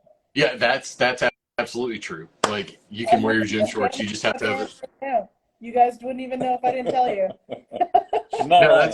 So I have like a company pullover that I put on that's got, the company logo on it. And that's like on short notice when somebody's like, hey, can you jump on this call and talk to a client? Yeah. I'm like, fuck, all right, hang on, give me like 5 minutes. And I'll go find the pullover and put it on over my, abortion access for everybody shirt. And go talk to people. With my clothes with an apron. So I can't do it. I appreciate, and yes, I agree with you. I also find a gigantic beauty in, so I used to subscribe to a magazine called Lightning Magazine, a Japanese magazine. It probably still exists. And there was they do these like insane deep dives, as the Japanese do, into like um, each issue of the magazine would be a deep dive into like one specific piece of clothing, down to like sweatshirts that say Navy on them. 80 pages of Navy sweatshirts. Okay. And there was one about one specific, they were buckle back jeans before they had belts, right? And this one pair of jeans had these strike marks on the side because the dude smoked cigarettes, and the jeans were thick enough where he would light a match every time he smoked a cigarette. And from then on, A, I fucking hate aprons. I'm sorry, I don't like wearing them. Yeah. But B, I'm kind of like, I start a new pair of shorts every time I start a new project. And when my shorts are clean, people go, something looks weird about you. And to my defense, I have a very large collection of shorts that look like I paid $90 for them at J. Crew, that are, I can tell you, where every single, Right. I have etch paint from every wallet that I made. I have white paint from every wall that I've remodeled this house in. And for me, it tells a story. It's a wabi-sabi thing. Like, it's a beauty thing. It's the same reason that people get tattoos. Like, I'll go anywhere. I mean, we went to a buckle guy, and I showed up in LL Bean house slippers and a paint-covered T-shirt, or a paint-covered button-up shirt, just because that's who I am. I don't talk about it a lot, but I don't really, like, I love the craft and I love leatherwork. We've had this conversation a couple of times. I got way too deep, way too early into the fashion, into the inner workings of the fashion world, and how it's like credit scores. It's sort of a manipulation I'm not comfortable with. Right. And so, I can understand having a job and have to look presentable. I have a job where people are paying me for my thoughts, not what I look like. Right. And I'm able to know that the money that they're paying me is not going towards expensive denim. It's going towards tools and making my craft better so that I can help them, in this case, a sponsor, improve their business. So that's true in the corporate world as well. I remember back when I was working for Singular, then turned AT&T,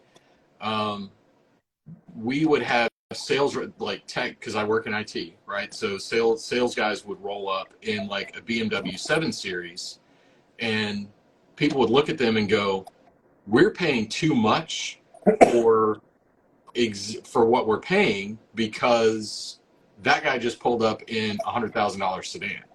Like, this is not okay. Same with contractors. If a contractor pulls up with a truck he didn't buy off lease, I'm not even going to take his bid. Yeah. I want to see. I got to plug my phone in. Hang on. Pickup truck, F-350 pulling up in my driveway, trying to get an electrician. Pulls up in a Lambo. Yeah, right. But yeah, no, it's the same deal. Where it's, you don't necessarily want to, you don't want to, whatever, wear a Rolex to, and it all depends on what industry you're in, right? I mean, but I've kind of taken I would much rather have an understated approach to people who are going to pay attention to that stuff, rather than show up and have somebody look like, oh, well, whatever we're paying for this is entirely too much because you have spent discretionary income on this, that, and the other thing. Like, if you show up in Gucci shoes and, on and on and on, especially if you're in like a sales kind of role, it's, what's Eric saying? My job is weird. I have to work with regular people and have to present. Yeah, you have to present to C-level. So at some point, and I find myself in that same situation, like, and that's where I had that conversation with my boss. I'm like, yeah, you're seeing me in a button-down shirt and, freshly shaven and all that other stuff, right? Because the people we're talking to have to accept me as one of their own in order for me to interact with them. Yeah. Like, if I show up as my authentic self in my, as Sean from Maverick would say, my corpo role, like if I show up in a black t-shirt with tattoos, out of the bottom of my shirt and, whatever else, they're going to discard me or disregard whatever comes out of my mouth because of the way that I look. And it's stupid and it's bullshit and it shouldn't happen, but it's just a reality that I have to pay attention to in my professional job, right? Yeah. So, I mean, you also have, I'm, being in my mid-30s, I have people that are going up, being pushed up to management now, and they've worked their way up the ladder a little bit. Yeah. And they're in positions where you get laughed at if you walked in with a Rolex because it's not a Vacheron, it's not something a little more. Yeah. Yeah. It's the start.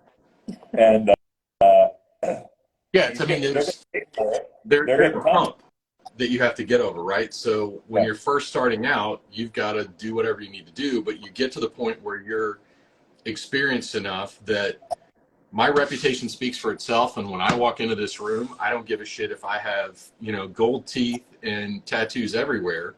You're going to listen to me because of my reputation, my experience. Mm-hmm.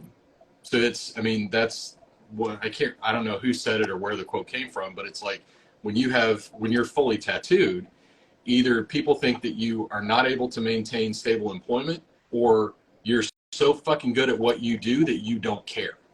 And I kind of put myself in that latter category at this point. So, it's when I walk in, and people it's true with anything, right? People are going to judge you based on the way that you look. But after a few minutes of interacting with you, they're going to go, oh, fuck, like this person really knows what they're doing.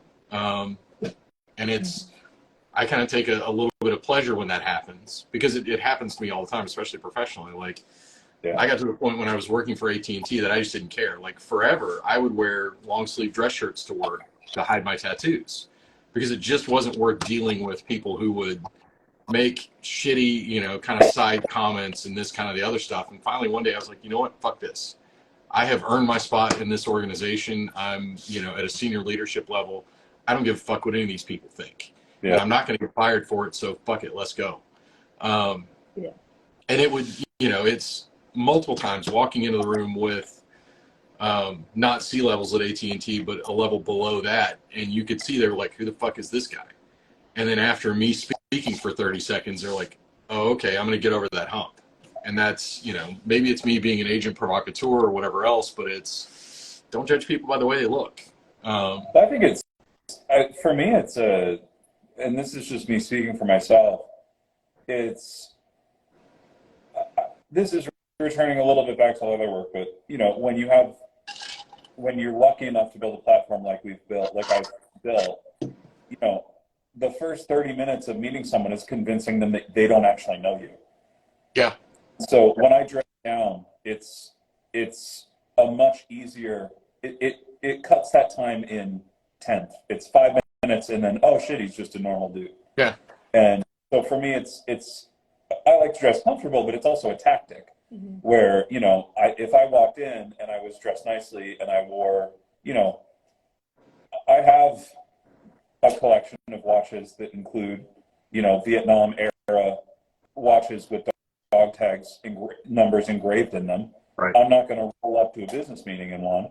I'm going to roll up to a business meeting in something that people go, what the fuck is this? Why can I see his socks and why is he wearing slippers? And then I'm going to show them all my ideas, and then they go, oh, because every last waking minute of this kid's life is fucking doing what we are hiring him to do. Yeah, and that's a really powerful thing. But you have to walk a line. Like you have to shower. Like you smell good and brush your hair and you're good to go. You know what I mean? Like wash the shirt once a week, even if it's covered in paint. Yeah. But and back to the apron talk. So I will wear an apron in the shop when I do the metal side, because when you're doing that, and mostly it's because my wife has mentioned on more than one occasion, she's like, yeah, you didn't wear an apron, did you? And I was like, no. She's like, cool, because you smell like brass. You don't also probably have a hefty dryer budget, washing machine budget. I would imagine little flakes of metal going through your pipes probably isn't the best. Yeah, it's not great. It's not great. It's not that big of a deal. But yeah, I wear an apron mostly to keep my regular clothes from getting, metal dust in it. Yeah. But other than that, like when I do the leather side of stuff, like I don't wear an apron. It's kind of pointless to me. Why bother? It's just not, because I'm also not down here in a suit working on leather. Which I don't know if you guys follow. There's a guy, Unblown Made. He's one of my favorites. amazing. leatherworkers. Yeah, no, he's phenomenal. But part of it's like you watch that guy and he's doing leatherworking in like a 3-piece suit, and maybe it's like just filmed for social media, but it's like that dude dresses up and goes and does leatherwork all day. It's awesome. Yeah.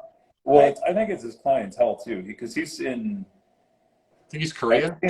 Singapore, Korea, something like I that. think he's in Yeah. Korea. But he's also covered in tattoos. Yeah. Just So, his personal you know what I style. mean? I mean, I think that's his style. Yeah. Mm-hmm. No, it's awesome. To just why I mean that's just like what he wears to the shop every day, and I'm like, that's super cool. And even when he's not like in a full 3-piece suit, he's still wearing like a button-down shirt and dress pants, and that's just his thing, which is super cool. It was like a little bit before my time, but the first metal shop that I ever worked at, when I was a kid, well, I was like 20, but they used to have suit day, and so they'd all go to Valley Village, get full 3-piece suits, and make shit out of metal. And they actually had there's like some really beautiful photos around the shop and stuff. Like a professional photographer came in one day or whatever and took photos of all of them, and it was actually like pretty sweet. That's actually really fun. Yeah. My first job, Like with the leatherworking apron thing, depending on what you're doing, of course. Yeah. But if you're making goods from start to finish, if you need an apron, you need to learn how to work cleaner. Yeah. That's generally what I tell people. that's fair. Because there's very few instances short of working in an actual tannery that, like, I will purposely wipe my all on my shorts when I'm doing edge work. But that's like I could put a paper towel to my right and just wipe it on that. Yeah, that's a discipline thing. Right. It's just I like having bright orange paint on my shorts sometimes. You know, it's a conversation starter. It makes me feel like myself. It's Casey Neistat's white painted glasses. It's how I've always been. Do you feel like I don't. That's the one thing, is that I don't feel like an artist. I just feel like an artisan, which I think is a little bit different. I definitely, I'm not doing it to project. I think subconsciously everybody's wearing what they're wearing to project a specific thing, but for me, it's less annoying to just reach down and wipe my all on my shorts than it is to have like 15 paper towels or a towel or whatever. Yeah. And I think that like Unblown has like a real, what is that, Savile Row? Yeah. Is that the Yeah. He has like a real Savile Row vibe to him, which I really definitely. But I mean, especially with like the briefcases that he makes and whatever else, it's just a very kind of bespoke sort of vibe that he's got in the stuff that he makes. And I'm guessing his shit is not inexpensive, which it shouldn't be. Right. Because I think, I think he, from what I've seen, I've never interacted with him. Besides, we follow each other for years on Instagram. Right. It seems like he's really crafted an experience in having things, because he has a forward-facing storefront, which a lot of us. So, I have a lot of respect for that dude, because his work is just killer. And I think he's perfectly balanced his aesthetic with his work. Yeah. Which I think is very good. Yeah, it's the whole bit. And there's another guy that's in Japan. I think he's based in Kyoto. His name Leatherworks Brother. That's kind of the same same deal. It's the stuff that he makes and his personal aesthetic is all just aligned, which is super cool. And I think it's the difference of, because you can get people that are like that are doing it for the gram or whatever. That's not really who they're kind of putting on that front for their Instagram stuff. But I get, like, with those individuals that it really is legit. Like, that's who they are, and they have extended their own kind of personal style into their brand as well, which we all do, right? I mean, so the stuff you make, and it's hard not to, because it's your own, it's what you think is cool. I mean, it's in my own bio. I did it. People are like, where did you get the inspiration for whatever? I don't know. I just thought it was cool.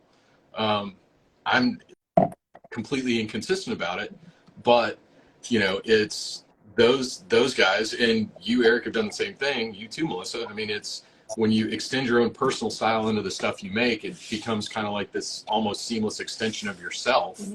That's the really cool part. And I think what drives people to buy handmade goods is you get to know and understand kind of the person, their own style.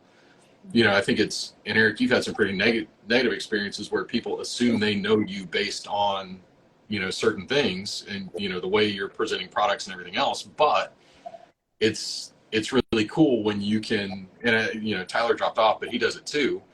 You know, it's you're extending yourself into your products, and that creating that is kind of part of the overall picture, right? Yeah. And I think too, with a lot of the Asian countries, they have a much more, I mean, they have a much longer history of handmade leather goods than we do in a modern sense. You know, Yeah. it's back 25 years doing this shit. Right. And it spread throughout most of Asia.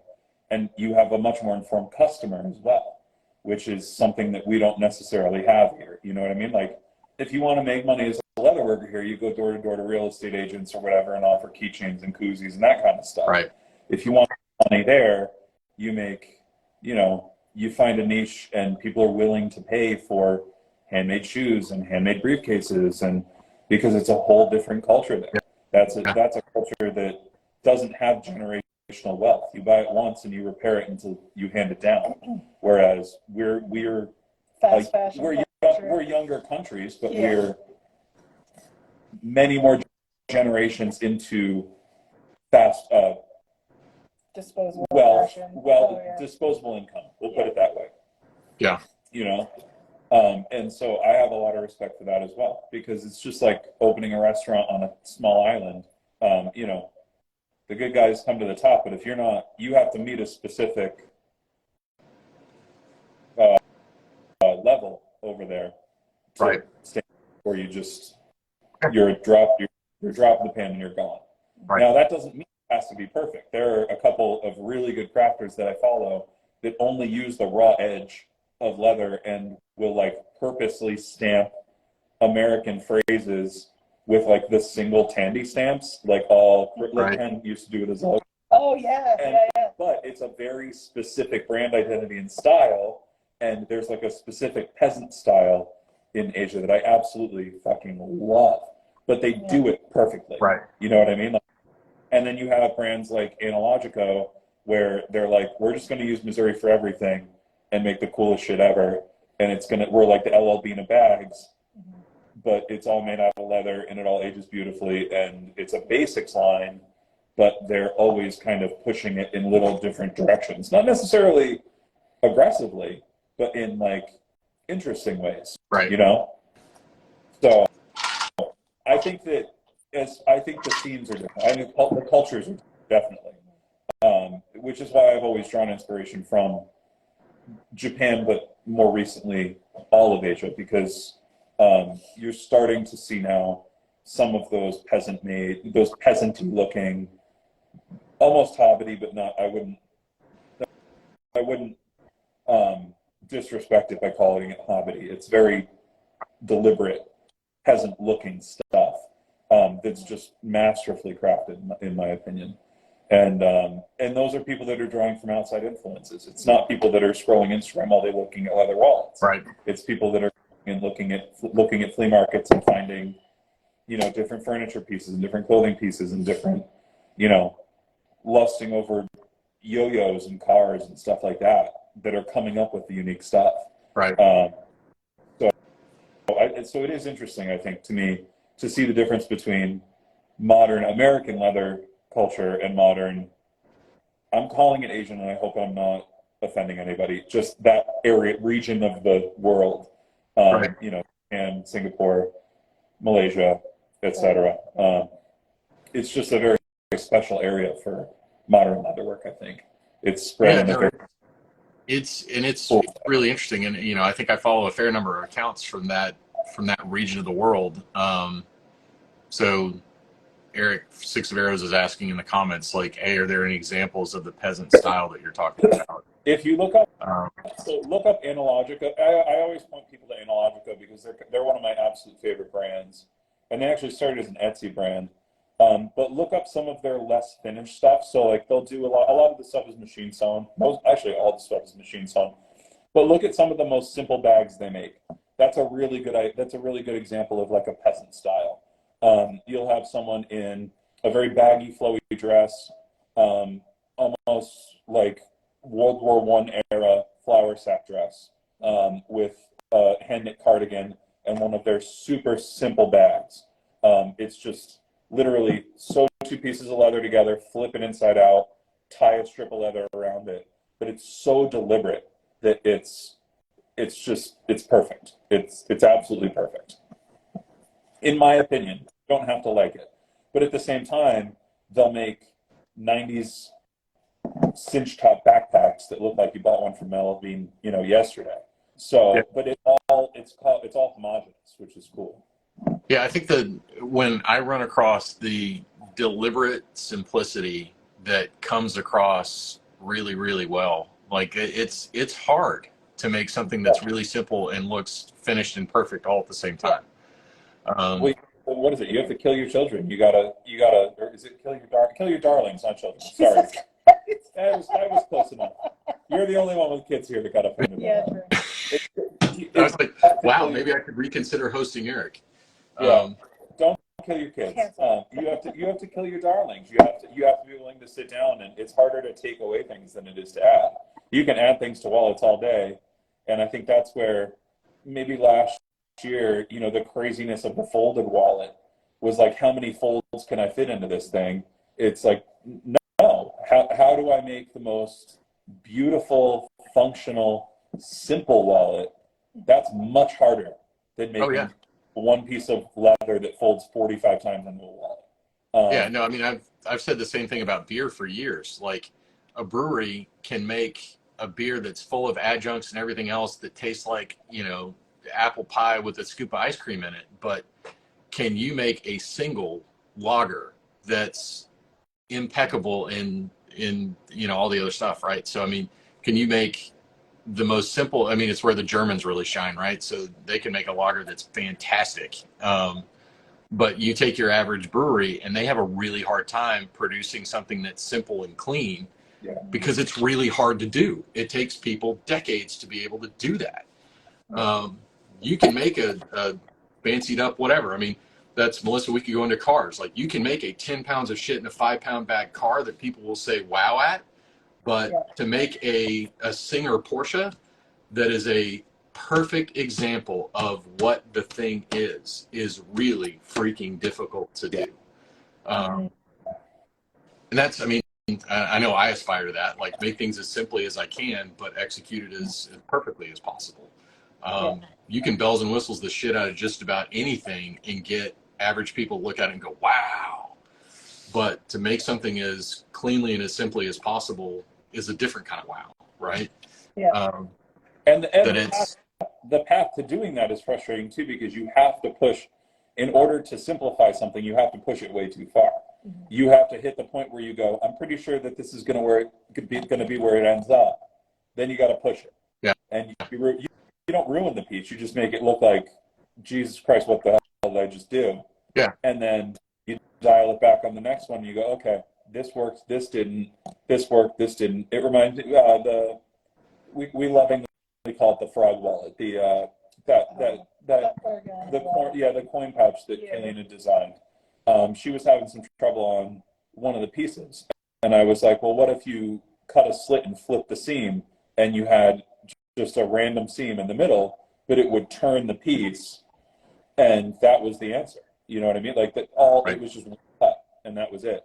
And you have to be willing to go in and exploit. But that cut we did, she made 15 versions of that cut and added bits and added this and that and the other thing. At the end of the day, I think that pattern is what, 2 pieces? It's one piece. There's a second piece, like if you want to. So at the end of the day, that whole pattern ended up being one piece of leather. Right. But it took 3 months to design. So, and a lot of it was removing stuff. Like, we had the basic shape within 2 weeks. Mm-hmm. It was 2.5 months of pulling stuff out of the design for it to become what it became. That was the first core wallet I ever made. Yeah. There you go. That one's a good one. I want to get a pattern. I've never really bought a pattern, and the one that I really want to buy, there's this style in Japan that's just like, I think it's like an octagon, and it all folds up, and you just rivet the corners together, and it makes like a 3-card like lump of a wallet. It's like this like potato wallet, and I absolutely love it.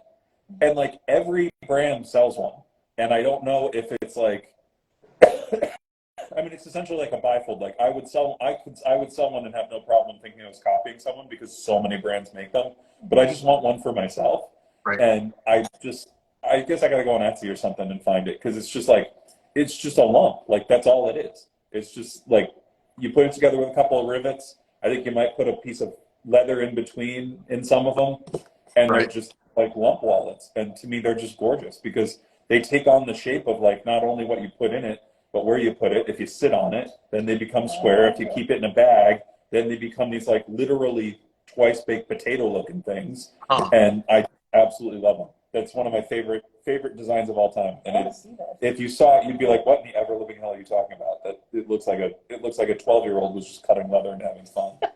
Now I'm fascinated. I'm gonna have to go find it. Yeah. One to the group chat, but again, Analogical makes them too. I'm a big fan. They were one of the first to really inspire me to kind of not just simplify, but sort of give myself a direction as far as my aesthetic was concerned. Because I was always so neutral that I just didn't want. I wanted everybody to kind of feel neutral about my stuff in a way that people feel about Biden. Like, it's not the best, but it'll do, you know? And they were the first ones that, like, I know not everyone, chat, whoever's in here, I know not everyone feels that way, but you know what I mean? They were the first ones that, like, I was like, you can have a style, like, not having a style can be a style. Yeah, and absolutely. they do it so well. The philosophical discussion about not making a choice is a choice, right? Exactly. Yeah. That's awesome. Yeah, it's lost my train of thought. I don't know where I was about to go, but simplicity is always a good thing for me anyway. The more simple you can make it, the better. That's where I was going to go. Was, it's interesting because I think a lot of the Japanese and European stuff includes coin pouches in wallets and stuff, and even in Canada, I mean, because you have loonies and everything else, like up to $2, it's a coin. Yep. So you almost have to. Oh, strip clubs. I learned that from her. Oh yeah. $2 coins. It's called making it hail. It's fucking rude. It's so rude. Those only ever like the ones that they go to in Alberta though, which is like a lot of Roughnecks and whatnot. blue collar, yeah, super rednecks, totally. But yeah, that was it. Making it hail. My God, I never heard of that. Yeah, so I mean, it's so a lot of those like Japanese are the ones that I follow, but they all have like coin compartments in the wallets, and we just don't do that here. But and I personally hate carrying coins around. I mean, it's you go to Europe enough, and you end up like, it's gotten different now that contactless payment and all that other stuff, right? Yeah. Shame we have a lot of bruised hotties. God. But yeah, I mean, you spend your time in a coin-based economy, you don't pay attention, and because my brain isn't like, oh, I need to look in my pocket for coins to pay for stuff. You just keep paying with paper bills, and then you wind up with 15 pounds of shit in your pocket.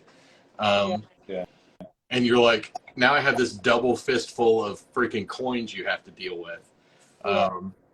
But simplicity on our end is I don't deal with coin pockets at all, or a way to carry them or whatever else, like to the point that if I know people, friends that are going to Europe, I'll make them a little coin pouch thing. And I'm like, yeah, you're going to need this. Like, what the fuck are you talking about? I'm like, you're going to need this. Crazy. When I went to Berlin, I actually ended up going to like a flea market, and I ended up having to buy like a little, I have this beautiful, it's what my sunglasses are in, little like leather case that I found. Because I had like pockets full of coins, and I was like, I can't manage this. Like it's just crazy. No, and that's like everybody that I've ever known stateside that is a European, they like show up with these weird coin pouch wallets, or like you mentioned the octagon, and I was instantly thinking of those little coin cases that are kind of like a camera iris or whatever, where they kind of all fold in on each other, and it's kind of like the 8-sided thing that all kind of a pouch that then folds in on itself. Yeah. I always thought that was like, what's that? I said those are cool Yeah. stuff. I mean, but I always thought it was like the weirdest thing, like to the point, like, what are you, some sort of fucking hobbit? Like, are you storing tobacco in there? Like, what is that? And then you go and you're like, oh, that's why, because you guys walk around with like coins all the time, and for like little things, like you're out getting a soda or whatever else, you know, $1, $2, $5, like you need to go look in your little coin pouch to pay with coins first. And it makes total sense.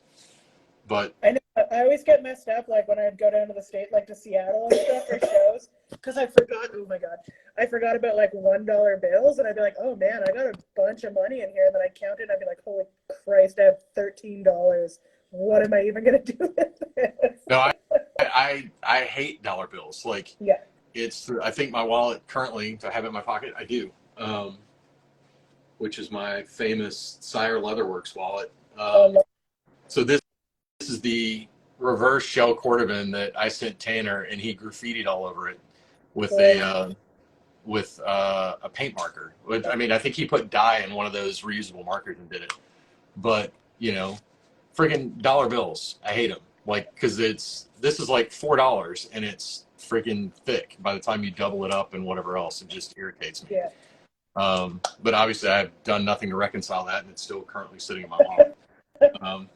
But where I live, 4 bills is at least $20, because the smallest bill we have is a 5. I would actually prefer that. Well, that's the problem, is that like every year America's like, hey, how about maybe fuck pennies and dollar bills? And every year America's like, no. Do you still have pennies? We got rid of pennies years ago. Oh yeah, we have tons of pennies. There's like, no, I don't even think people use like, the only reason you get pennies is to leave them at the gas station because you forgot that you had a $5 bill and you're buying $4.58 worth of stuff. And you go, fuck, I can't wear that 5 in my pocket. And then you just leave all the change. No, and that's, you're I mean, I need to go find the study, but it costs like something like 1.8 pennies to manufacture a penny. Like, it costs us more to make a penny than the penny's freaking worth anymore. But like all of a sudden people are like, we can't not have things being $1.99 anymore. Like, freaking $2. Like, it's a marketing trick to make it $1.99 anyway. Just make it $2 and eliminate pennies.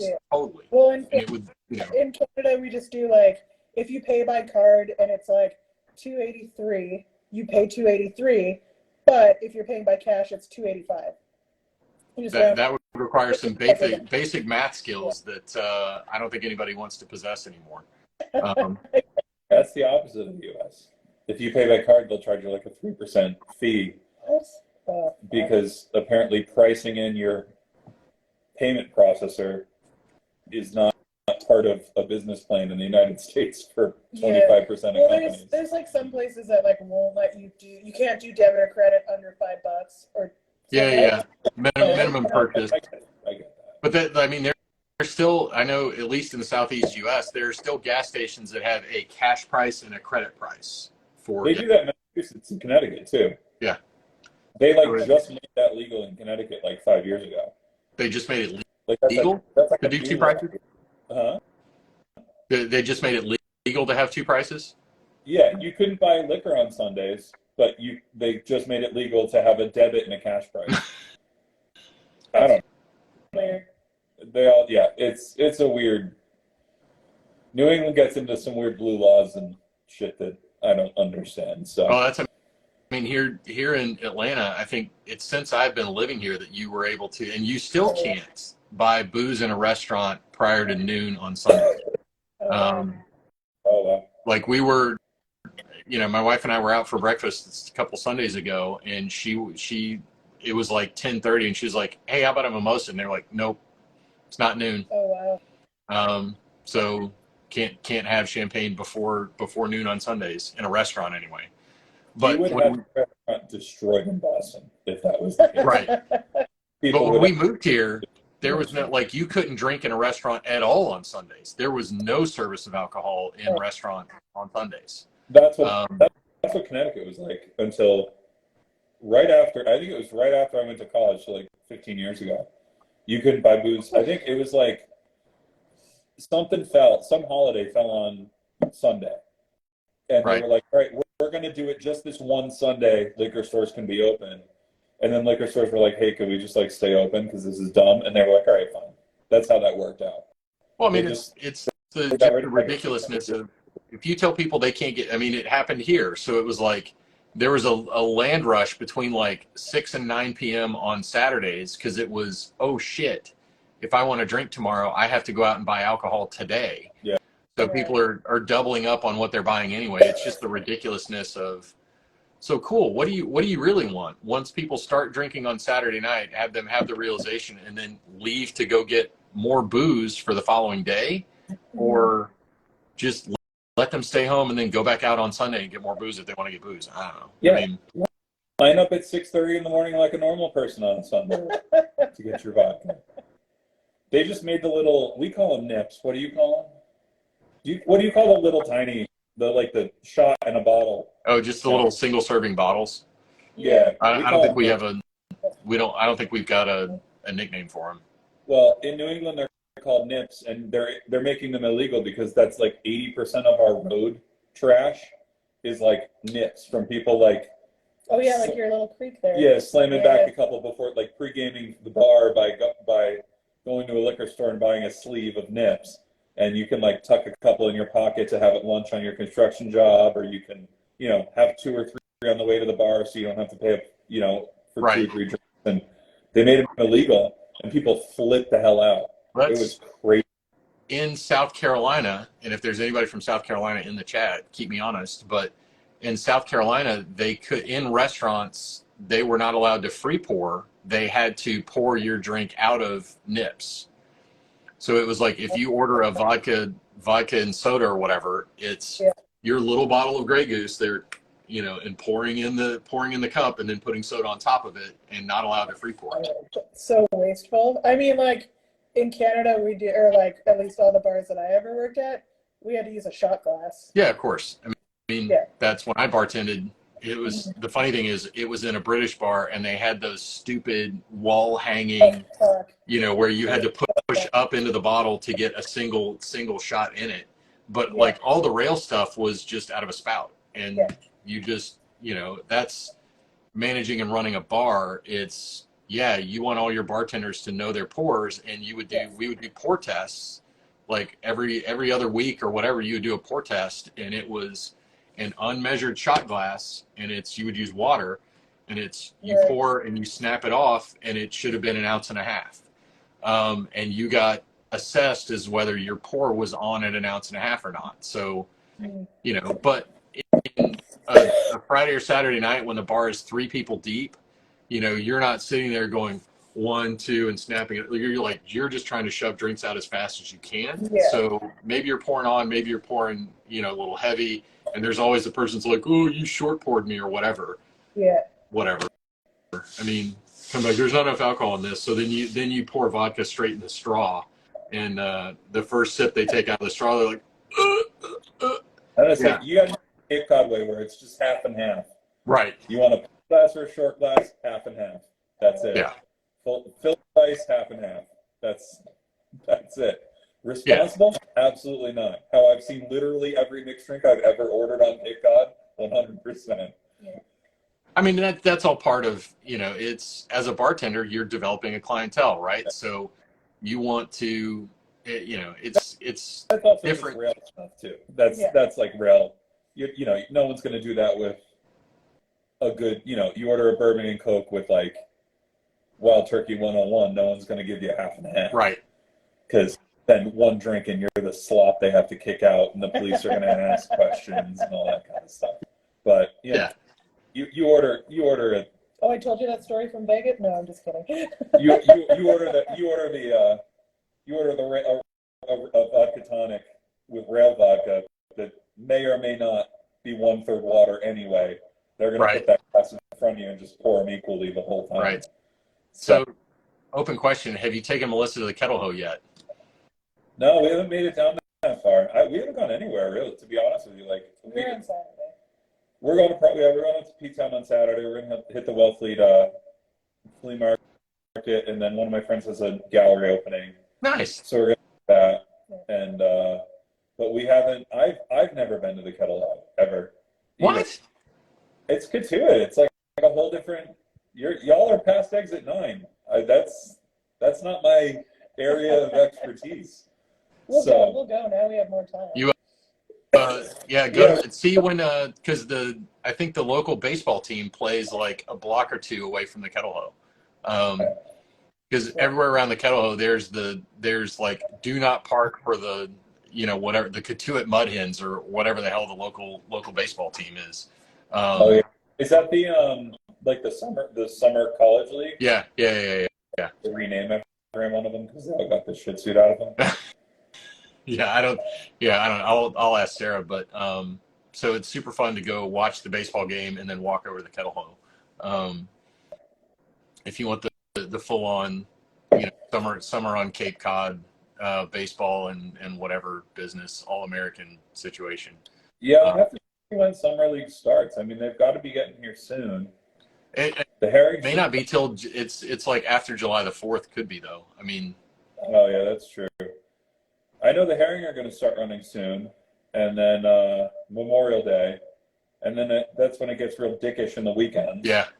And am I going before then? no, you're not going before then. No, you got no, like it gets dickish on the weekend after Memorial Day, and then after 4th of July, it gets dickish till Labor Day.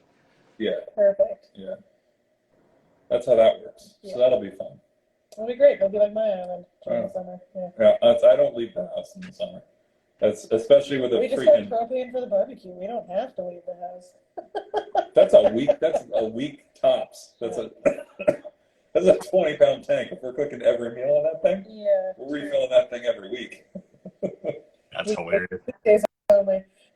So, Melissa, your island gets busy in the summer? Yeah, so we're kind of like the speed bump for the really popular island. That's what I call it. It's true. So, like the island I live on only has 8 or 9 campsites, and then the island over. So you have to go from Vancouver Island to my island, and then you get to this place called Hornby Island, which is known as like the Hawaii of Canada for a reason. White sand beaches. It's absolutely beautiful. The only downside is in the summer, it's full of dickheads. Like, there's like a really beautiful bay. It's called Tribune Bay, and it's where everybody hangs out. And I've only gone a couple times in the summer with like friends because they've come out and wanted to go. And I just remember like walking into the nice water, but then there's some like asshat with like a double-decker speedboat, and it's got a slide off the side of it, and I can hear whatever the fuck top 40s bullshit they're listening to, and like, whales would come in. I remember we were there and like orcas came into the bay, and so they like hopped on their jet skis off their boat to like go see these orcas, and I was like, fuck, I hate summer. Like I usually just go there during the off seasons or whatever. Dude, I don't know enough about orcas other than like you see how those animals deal with seals, and as a human, like I'm not willing to get around an orca, like not on a jet ski, not on They eat great whites. Yeah. They're big. Yeah, but they're beautiful, and it's also more just like, don't scare them out of our area. Like, don't scare them away. Right. Don't scare them away. I mean, my mom likes watching. It's rude. I mean, they're huge, beautiful animals, but they're also huge, beautiful animals that can eat me. So probably not. See, Shane, Canada has douchebags too. Everywhere has douchebags. True. It sounds like, have you been to the vineyard? Yeah. It almost sounds like she lives on like a Chappie kind of, not like without the money though. There's some money. You know what I mean? Yeah, but like I don't have any of it, but there's money there. Chappie's not like Homestead. Chappie's like where the Kennedys accidentally kill people once every 30 years. I basically, like, I don't know. I kind of live in Twin Peaks. That's it. Oh, there you go. Weird little island. But it sounds like she's like Chappie off of the vineyard. Okay. Yeah. That's kind of what I'm getting. I don't know. As far as Chappaquiddick Island is like a small island off of Martha's Vineyard, which is a bigger island off of the Cape. Yep. I'm just readjusting. Sorry, kids. But you have to take this little like 2-car ferry to get to Chappaquiddick. Oh, okay. So a lot like the Kennedys. I'm pretty sure that was where the Kennedys like drove that car off the. Yeah, no, that was thing, where right? that was where Teddy drove his secretary off and left her to die. Yeah. What? Yeah, so I'm thinking that your island is kind of, without the Kennedys, kind of similar to Yeah. the Big Island. Okay. In a sense that if you want to go grocery shopping, you have to hop on that little 2-car ferry. Yeah, so our ferry's Yeah. like, I don't know what ours takes, like That's maybe. way too much of me. Okay, sorry. I don't know. I think it's like 40, 50 cars. I don't know. It's a small ferry. It's a cable ferry. And the problem with it is it's the largest cable ferry in North America, and they didn't test it. It's a piece of shit. There's so many times people have gotten stranded on our island, or like, I call it the Big Island, but Vancouver Island. Yeah, it's kind of a pain in the ass, but it's nice Hey, there. well, look at it this way. So in New Orleans, you can go across the river to a place called Algiers Point, and there's a ferry that takes you between the two. Okay. So they bought new ferries and decommissioned the old ones, but they didn't get them approved by the Coast Guard prior to trying to put them in service.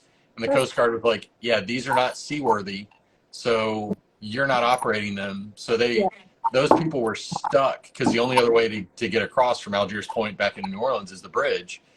And so those people got stuck for like 18 months having to drive across the bridge where, you know, you can walk to the ferry or ride your bike to the ferry and you're over in, you know, basically the French Quarter in like 10 minutes. And they got screwed with, you know, the city screwed up the ferry and all that other business. So they got stuck going across the bridge for like 18 months until they fixed the boats. It's fixed now, but yeah, it's the whole ferry situation. I get fucking angry if it like shuts. Like we'll have days where like at 10 a.m. it'll just stop working for the day. So like it runs on a cable. So the cable's fed under the water. It's not actually like a boat that's driven. And like we joke, like you just fucking blow on it sideways and it stops working for the day kind of thing. Like it's not right. It's a real point of contention on the island. But yeah, like there's been a couple days last summer, there was an entire week where it broke down every single day, and I was looking at like rentals on a not anywhere but there kind of thing. I was just like, nope. I don't want to be trapped on a small island. I don't give a shit how beautiful it is. There's no, but exactly. Yeah. All right. Well, I know we said we were only going to do this for an hour, and now we're at like 2 hours and 10 minutes. Yeah, we plugged the phone in. We were like, we're gonna do it until the phone dies, and then I started feeling where we started talking about the Kennedys killing people. You know, straight up Cape Cod stuff, because you got to learn about the Kennedys killing people, and them institutionalizing their daughter because she was autistic, and then what? Oh, so look up Rosemary Kennedy, and it is not a good scene. Didn't Nick Kennedy just announce his like bid for president or something like that, like this week too? Well, that I don't know.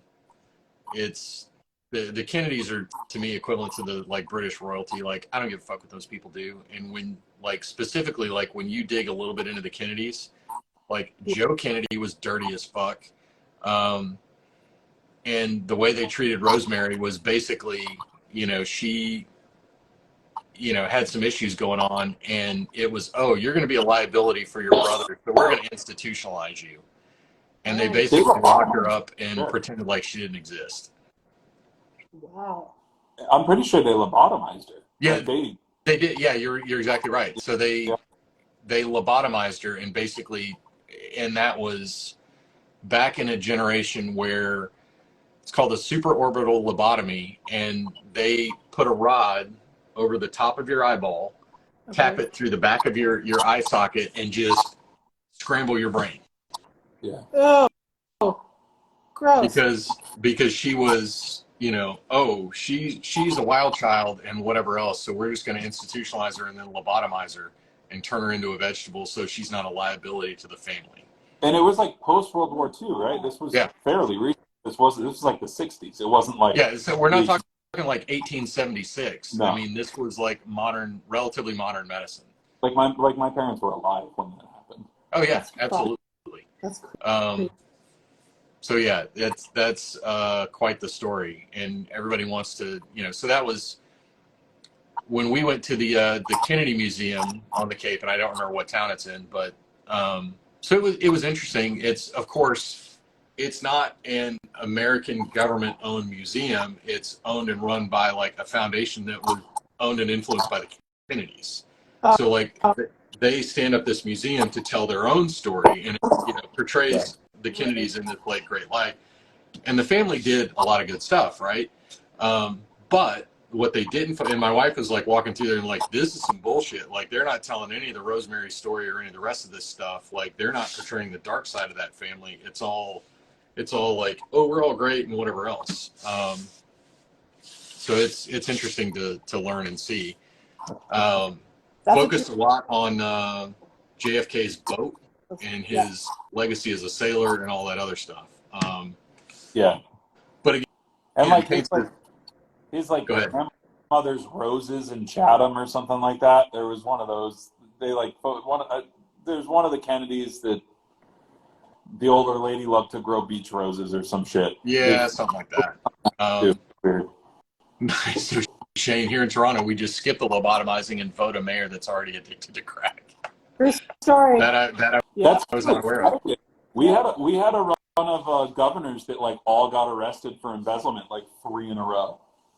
Yeah, that's Georgia has its own politics stuff. I mean, it's all dirty as shit. 8 ways from Sunday. What's the state near you? Is it Alabama where you're supposed to ship your wallet through Alabama because they have just like civil forfeiture, like they can pull you over and just pull your cash for no reason? That and is net, like Louisiana for a fact does that. Yeah. I can't remember. North Carolina may do it too, where if but in Louisiana, like when you get pulled over in a rural parish and your car is worth something, they'll just go, yeah, looks like we're gonna need to seize your car, and it becomes property of the sheriff's department. Yeah. And so it's like the sheriff sees a car that's driving through and wants it, and it's like, cool, go seize that car, and it becomes mine. But at the very least, like even if you get pulled over for like nothing, they'll just ask for your wallet instead of your license and just take all the cash out. Yeah. And give you back your wallet with none of the cash in it. Because it's totally legal for them to do that. And they net like $100 million a year doing that. Yeah. So they have services where you can ship everything but your license across like to the next state, and they have like a courier service. I was just about this. I don't know the truth to it, but just like a pickup center kind of thing? Yeah, it's like just so you don't risk like having all your money, your cash taken away.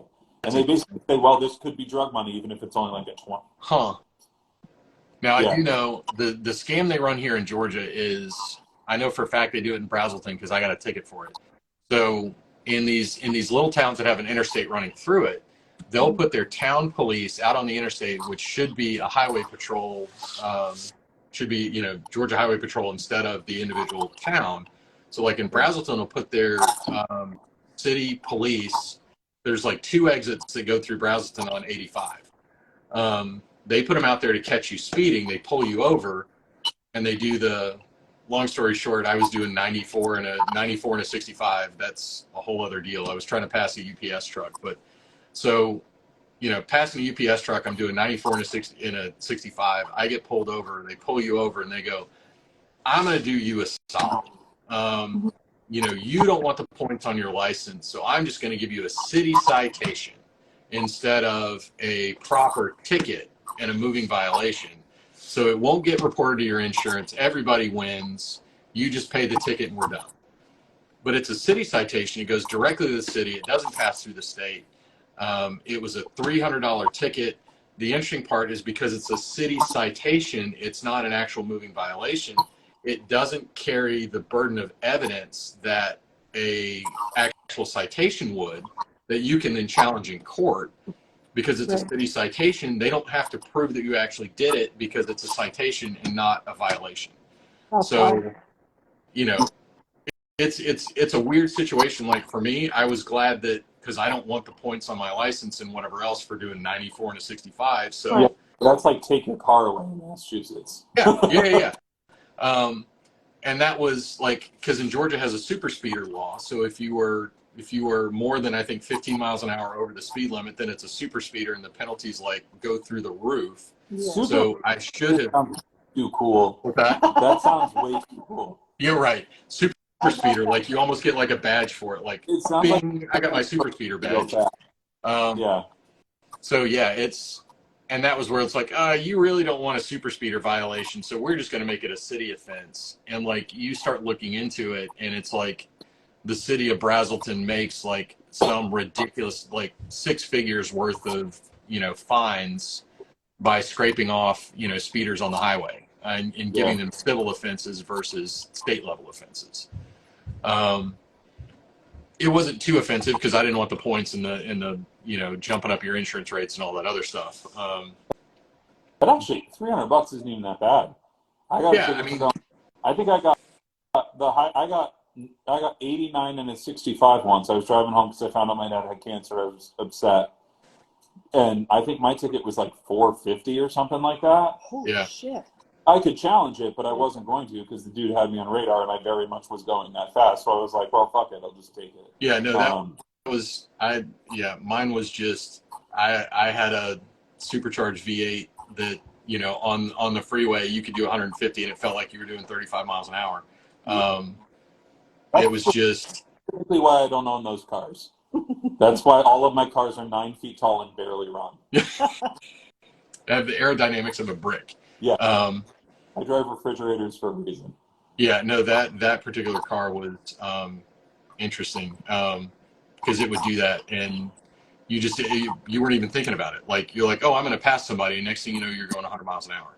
I was driving an EK hatch, like a stock EK hatch. Yeah. Even those do 90, and you're like, how the fuck did I get to 90? Yeah.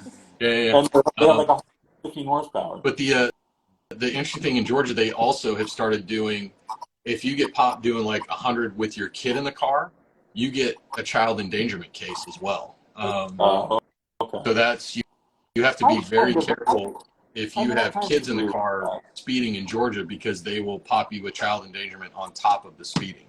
Yeah. Okay. Which is fair. Like if you have your kid in the car, don't run around doing 100 miles an hour in traffic. Like that's a bad idea. Yeah. That's understandable for sure. Yeah. I mean, it's whatever. My kid was not. Well, we have ORV trails where if you don't pop a beer while you're putting your tires down to 10 psi, people give you weird looks. which is fair too. But God forbid you run over a plover. Jesus. For those in the chat who don't know, plovers are little tiny birds that are so bad at staying alive that it's taken like a multi-state initiative to keep them at an even keel of population for like 40 years. Oh yeah, don't they put little like things around their nests? Yeah, because they nest in tire tracks. There's Ryan from Carmine Jack Leather. It says, "Hey guys, sorry I missed the beginning." Hi, Ryan. There's also big turkeys out here all over the road. Oh, it's insane. Oh, turkeys? Yeah. Yeah. Those are big damn birds too. They're huge. Yeah, people don't understand what hitting a turkey will do to your car. Right. I mean, it provides you with delicious sustenance for quite some period of time, but it will also fuck up your car in the process. You ever had a wild turkey?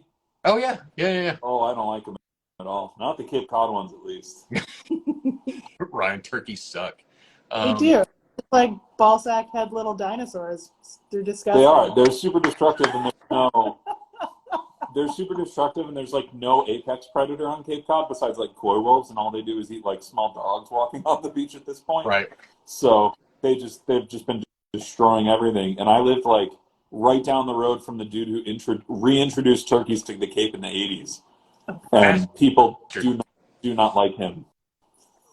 No, that's back when I worked at AT&T. Our campus up in Alpharetta had turkeys living on it, so it was. During the day, like they're just walking across the parking lot and they lived in the woods around the campus or whatever. You're like in a conference room and there's like 4 turkeys just walking by. 4? They're big damn birds, Ryan. Those bastards sit in the middle of the highway and block traffic. Yeah, absolutely. It's better. I'd rather they sit in the middle of the highway instead of try to fly across the highway. Because I've had a couple of friends where turkeys went through their windshields. Yeah. And it's like hitting a deer. Yeah. Well, I mean, think about it. It's a 15-pound turkey when it's cleaned without feathers and everything else, right? I mean, like a 30-pound bowling ball going through your windshield. Well, if you get like a multi-year-old tom. Yeah. Because no one wants them out here because all you can do is really stew them. You can't. The meat's super gamey. They're like really tall here, though. They're huge here. Yeah. They're not 50 pounds. They're like 40. Yeah, they're gigantic. They're like waist No. height. Yeah. That's the like a wild turkey leg is the full on like Renaissance fair, like the turkey, like the bone on the bottom of the turkey leg is like that before you get to the meat. Like they're just big ass birds. I had one. Minnesota turkeys are lazy. They only fly to the top of your house roof. Yeah, I mean, that's the other thing people don't understand. Like turkeys roost in trees. Like they don't live on the ground. Like when it's time to sleep, a turkey will fly its ass up like 15 feet in the air to go to sleep. And I guess if you scroll like seven years back on my Instagram account, I have a video where I had my 91 Montero, like the old NATO Monteros. Yeah. And we went out to go to the store, and there was a turkey on top of it. So we had to wait. And we finally got, it was like pissed off. We finally got it to fly up the roof, but it like half flew, half skedaddled. So it like kind of like ran up to the top of the roof. Yeah. And sat there and like stared at us for 2 days. Like it didn't move at all. Like it was just mad and looking at us. We're like, do whatever you want, dude. I mean, you can have the Montero back now. I'm not using it. I had to go get stuff for dinner, like I had family over. But they can fly, but like barely. No, and that's like big toms also have those big spurs on the back of their, like they have some defensive capability as well. Like roosters. Yeah, they won't go after people here yet, at least. But it's getting to the point where like they're starting to think about having like derbies and stuff, just because. I mean, it's not. You've seen it. It's not 4. You don't see 4. No, you see you see like 30 at a time. Oh yeah, no, they're full on flocks. Yeah.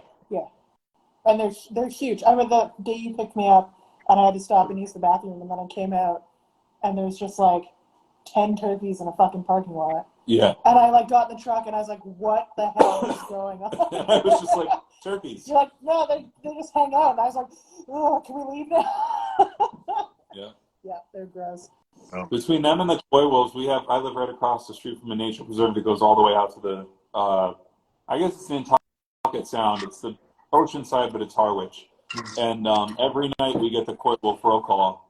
If you open the windows right around 9:30, and they all do the roll call. Oh, it's 11:30. Yeah, I was like, I want to go hear it. We miss it, and then the owls start. But the koi wolf roll call is creepy. I've heard the owls. And the fisher cats are the worst because it sounds like a bunch of fucking children getting murdered in the forest. Yeah. Fisher cats are absolutely worse. We have foxes around here, and the foxes are the same thing. Like hearing the foxes scream. We have foxes, but they're really cute and they're like nice. Like we feed them and do things we probably there's shouldn't that one do. in Provincetown. Yeah. No, I'm 99% certain. If I can find the video, I'll send it to you. That a fox ate my neighbor's cat. Because I was just sitting on my back deck, and then all of a sudden I hear this like ruckus, and I look down in the yard, and like I see the cat tear ass across the yard, and then I see a fox like right after it, and like a few seconds later, a second fox coming right after it. And this is like broad daylight. Yeah. Like it wasn't even like in the evening or anything else. Just two, looking like Disney Robin Hood foxes, like red foxes, come streaking across my yard. And I watched them, and they cornered the cat, and you could hear the cat making not great noises, like as the foxes got into it. Oh. I see.